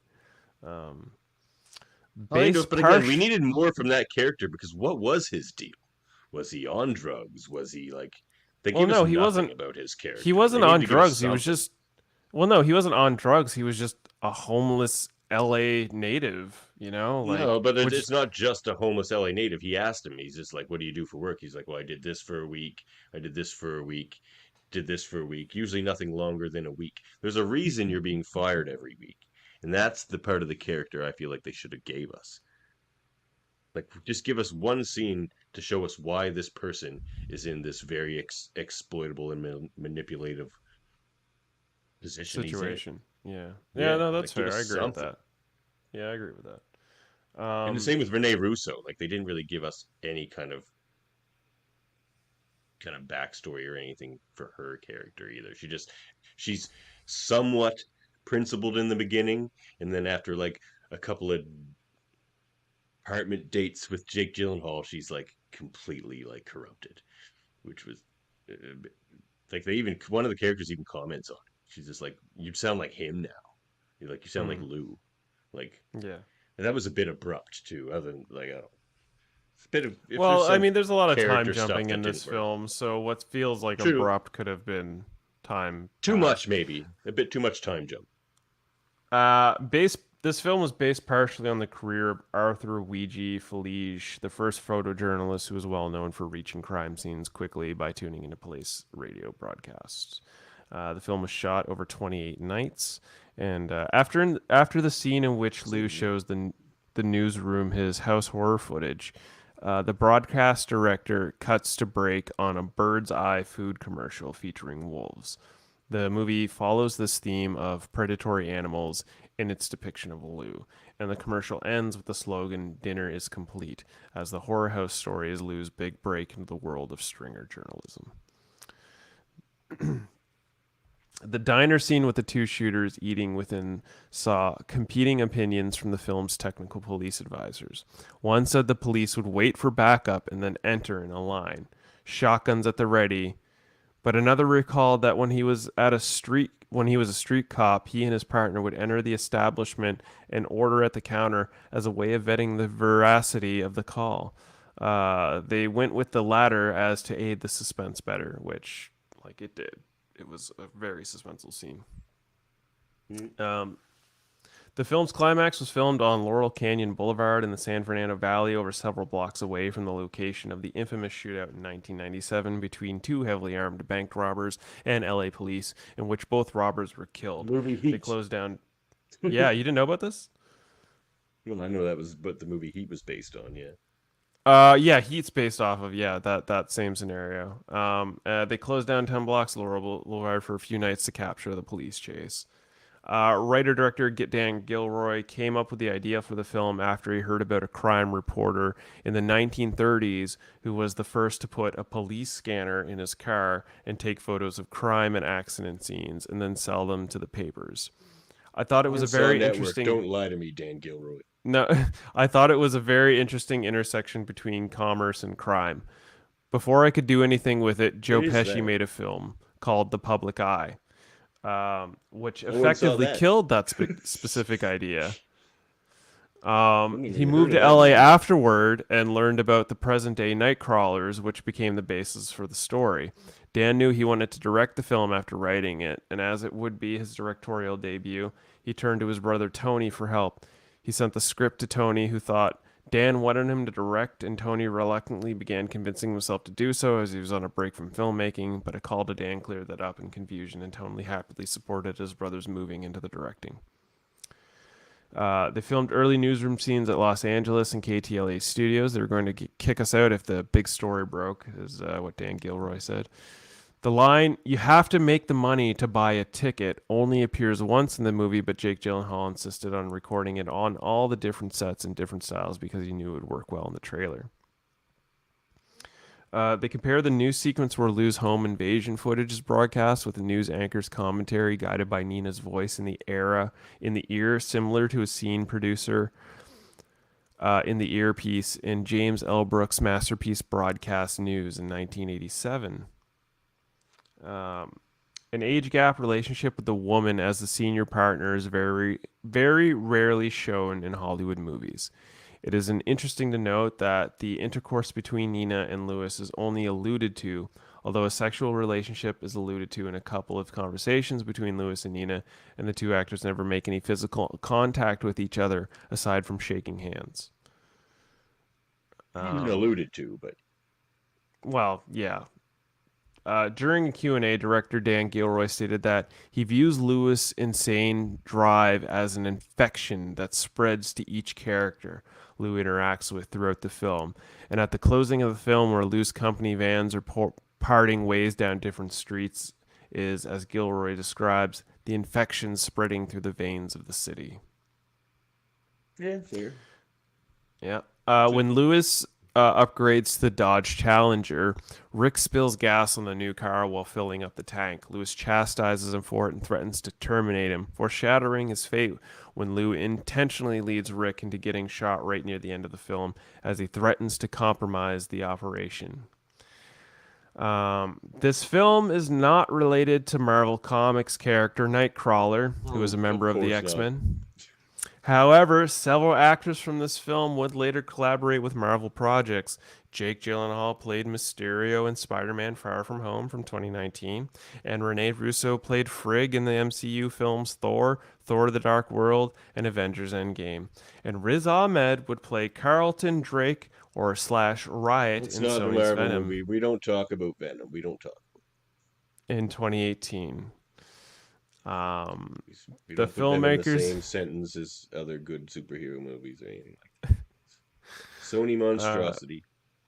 Fair enough, I guess. I enjoyed Venom. The filmmakers made a point of not having Lou Bloom undergo a character. The way you just hollered at me about Breaking Bad, I could send right back at you right now about Venom there, bud. But I have class, so continue. there's far more to talk about Breaking Bad than Venom. Like, Venom's a terrible film, but I enjoyed watching it. Exactly. Terrible. The filmmakers made a point of not having Lou Bloom undergo a character arc because they felt he would have become a certain type of person and stayed that way as an adult. That was also why the initial scene has Lou assaulting and robbing a security guard. It was important that the audience not feel Lou become a worse person because of his work as a Nightcrawler, but instead recognize he was malevolent from the start. Jake Gyllenhaal did most of his own driving scenes, including the climactic car chase at the end. Cinematography by Robert Elswit, edited by John Gilroy, music by James Newton Howard. The release date of October 31st, 2014. Its running time of 117 minutes with a budget of $8.5 million. It made a box office of $50.3 million, the most money out of all three films. It's the newest, of course it did. But rewatchability, no. I'm not going to rewatch this movie. I would rewatch this movie. No, there's nothing. It lacks. It was well done. Like, I'm going to jump ahead here for a second. Does it hold up? Yes, it does. But would I watch it again? No. It's a good movie, but it lacks depth, I find. Like, there's no depth of character. There's nothing to really, like... It's not meant to be. Attach yourself... No, but there's nothing to, like, attach yourself to want to see again. Like, when I go back to see a movie, like when we were talking about, would we go back and see Network? Yes, because of character. Because of characters like Beale and Ned Beatty. It's just like, those are memorable characters you want to see again. And it's like you say, there is no character arc with the main character in this movie, and that main character is in 98% of the movie. So it left me feeling sort of like a little bit flat and empty at the end of it. Well, while you're watching it, it's very exciting and stuff. But when it's over, it's just like, okay. See, I don't know. I could rewatch this film because for me, like, I strongly relate to the character because of my personal profession. And due to that, I feel like there's rewatchability in the film for me. I found it exciting. I found it put me on the edge of my seat. I found it terrifying at certain moments. There's certain scenes I would love to rewatch again now that I know how they played out, because I would like to actually pay attention to how they, potentially filmed and or made those scenes. Yeah, there's a lot of reasons why I'd rewatch this film, and the lack of character isn't a down spot for me, because I feel like they wanted to focus more on the morality of what was happening in the film, which is these guys that go to these crash scenes and film these things that probably shouldn't be filmed, only to force feed and propagate, the fear machine that is media and journalism. All right. Does it hold up? Make it quick, though. I had us on good schedule for a 2-hour podcast till you yelled at me about Breaking Bad. No, I was on good schedule, and then you started tearing me off when I was trying to do my plot like you do every episode. So yeah, it does hold up for me. It's a good movie. Great movie, yeah. Journalism movie rankings. I mean, for me, it's Nightcrawler. The Year of Living Dangerously is at the bottom. Yeah, it's Nightcrawler and Network for me, and then Year of Living Dangerously at the bottom. I'm gonna have to give the number one spot to Network just because it had more rewatchability for me. But okay, that's you just don't want to give into the fact that a modern movie was entertaining, and give it the top spot. I think I enjoyed it more, but it was also like, a high octane kind of movie. It's supposed to excite you more than Network. But as far as like memorable scenes and rewatchability, though, I have to give it to Network. Yeah, that's fair.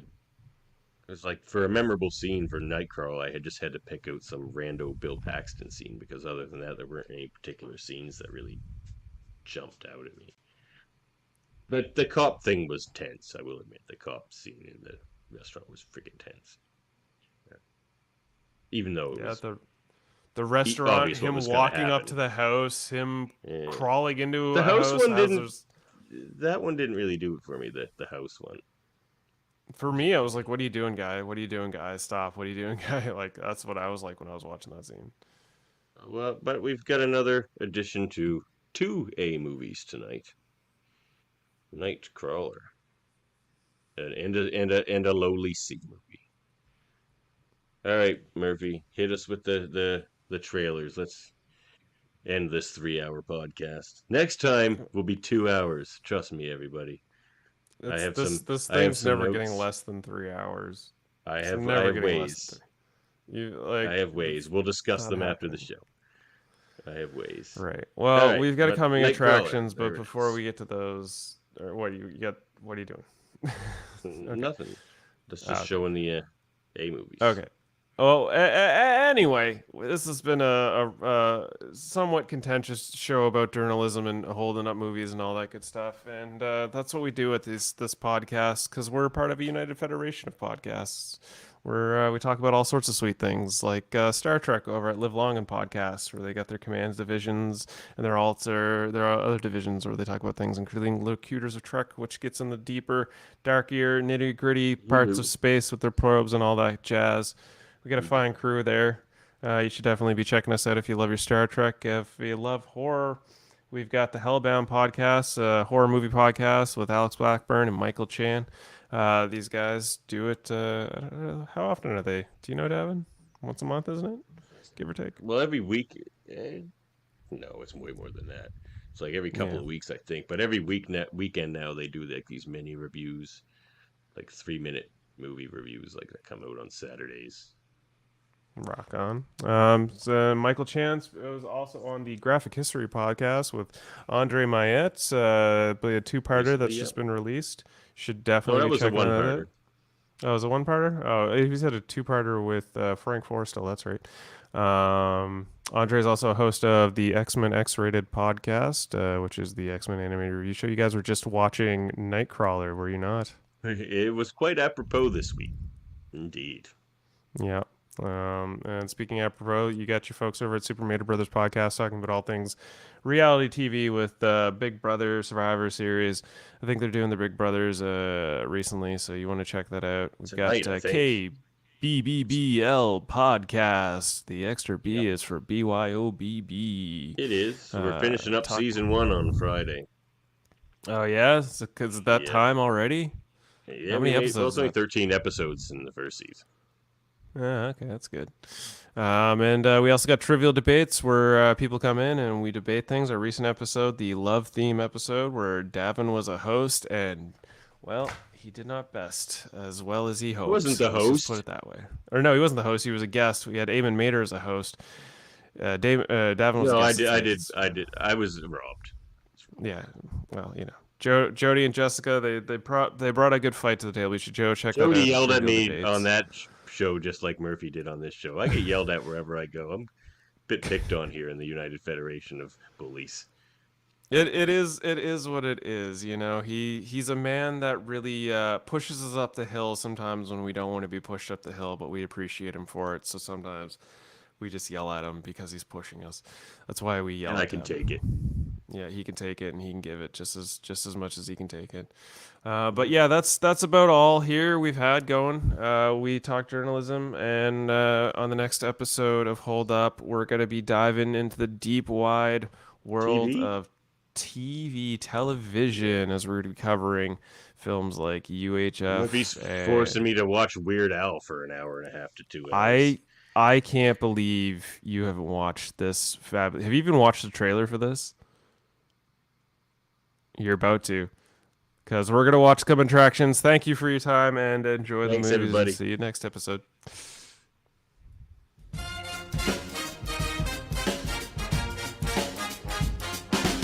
Have you seen Stay Tuned before? No. Oh, you're in for a treat, bud. You are Well, in for I a am. treat. I am. Guns don't kill people. Channel 62 has the lowest ratings in the history of television. What they need is a new station manager. No, not him. Forget it. No way. A man of action. A man of This is not gonna be funny. A man of vision. This is the funniest film. I dread this movie. I definitely dread this. What they get is a man so desperate he'll put anyone on the God. air. This is a movie for 8-year-olds. How'd you like your own TV show? Okay. You get to drink from the fire hose! Okay, you ready? Open wide! He's Conan, the librarian. Today, we're teaching poodles how to fly. We beat out the networks. George Newman. He starts where the others stop. We're the #1 station in town.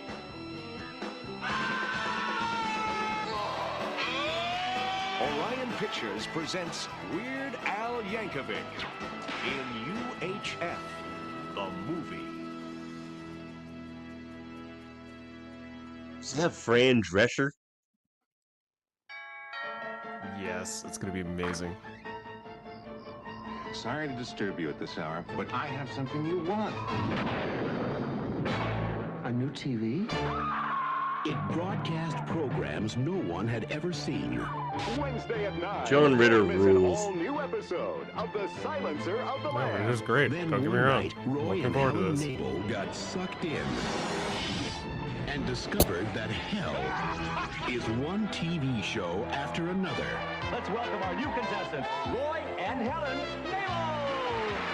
And they're starring in every show. I've watched enough wrestling to know one thing. It's all fake. No one ever gets... Not fake. Not fake. So the object, Mr. Pierce, is to kill them before they reach the end. Oh my God, we're cartoons. I am not a mouse. I'm Helen Nabel. I have 2 beautiful children. Mom?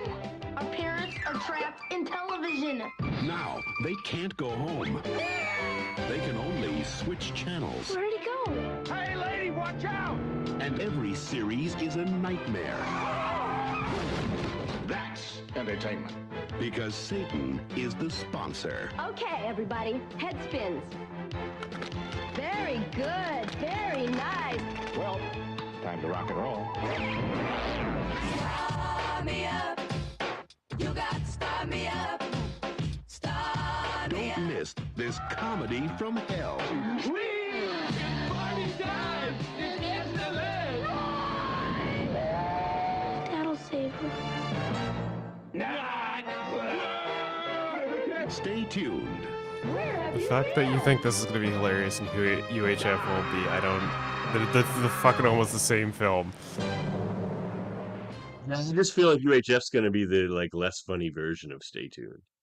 No, UHF is like the original. I don't It's gonna find be Weird so Al funny. Let me see this. Dude, It's a loyalty it's one of my all-time favorites. Are you now, or have you ever been? Joker first. Moreau signed it. This one I can't remember if I've seen or not. Are you and I a target? If I don't sign it, I definitely haven't, and it's such a mood shift. I kind of wish I didn't pick this one, but here we are. No, it's good. We don't want 3 wacky ass movies. Any man who protects communists is not fit to wear that uniform. You can't convict people by rumor and hearsay and innuendo. Are my children going to be asked to denounce me? Are they going to be judged on what their father was labeled? I see a chain reaction that has no end. Charges were in a sealed envelope. Nobody saw I've them. not seen this. Wouldn't you guess that the people who have seen the contents of that envelope might have a better idea of what makes someone a danger to his country? Or do you think it should just be you that decides? Who are politics movie or a TV Are movie? they appointed? Is it you? Both. I've searched my conscience, and I can't find any justification for this. Our next show is going to be about Senator McCarthy. We're going to go right at him.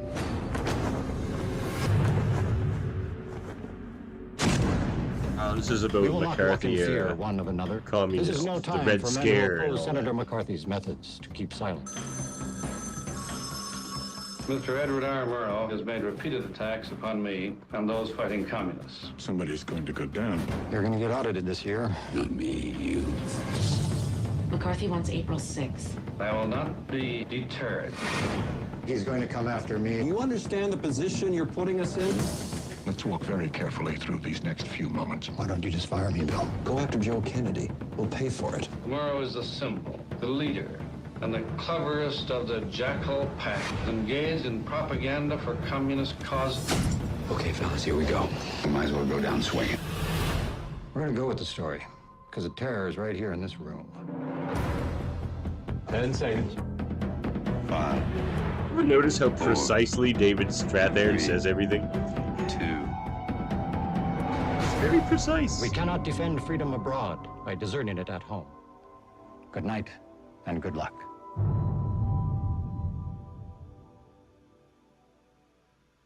That's not what I thought that movie was about. Interesting.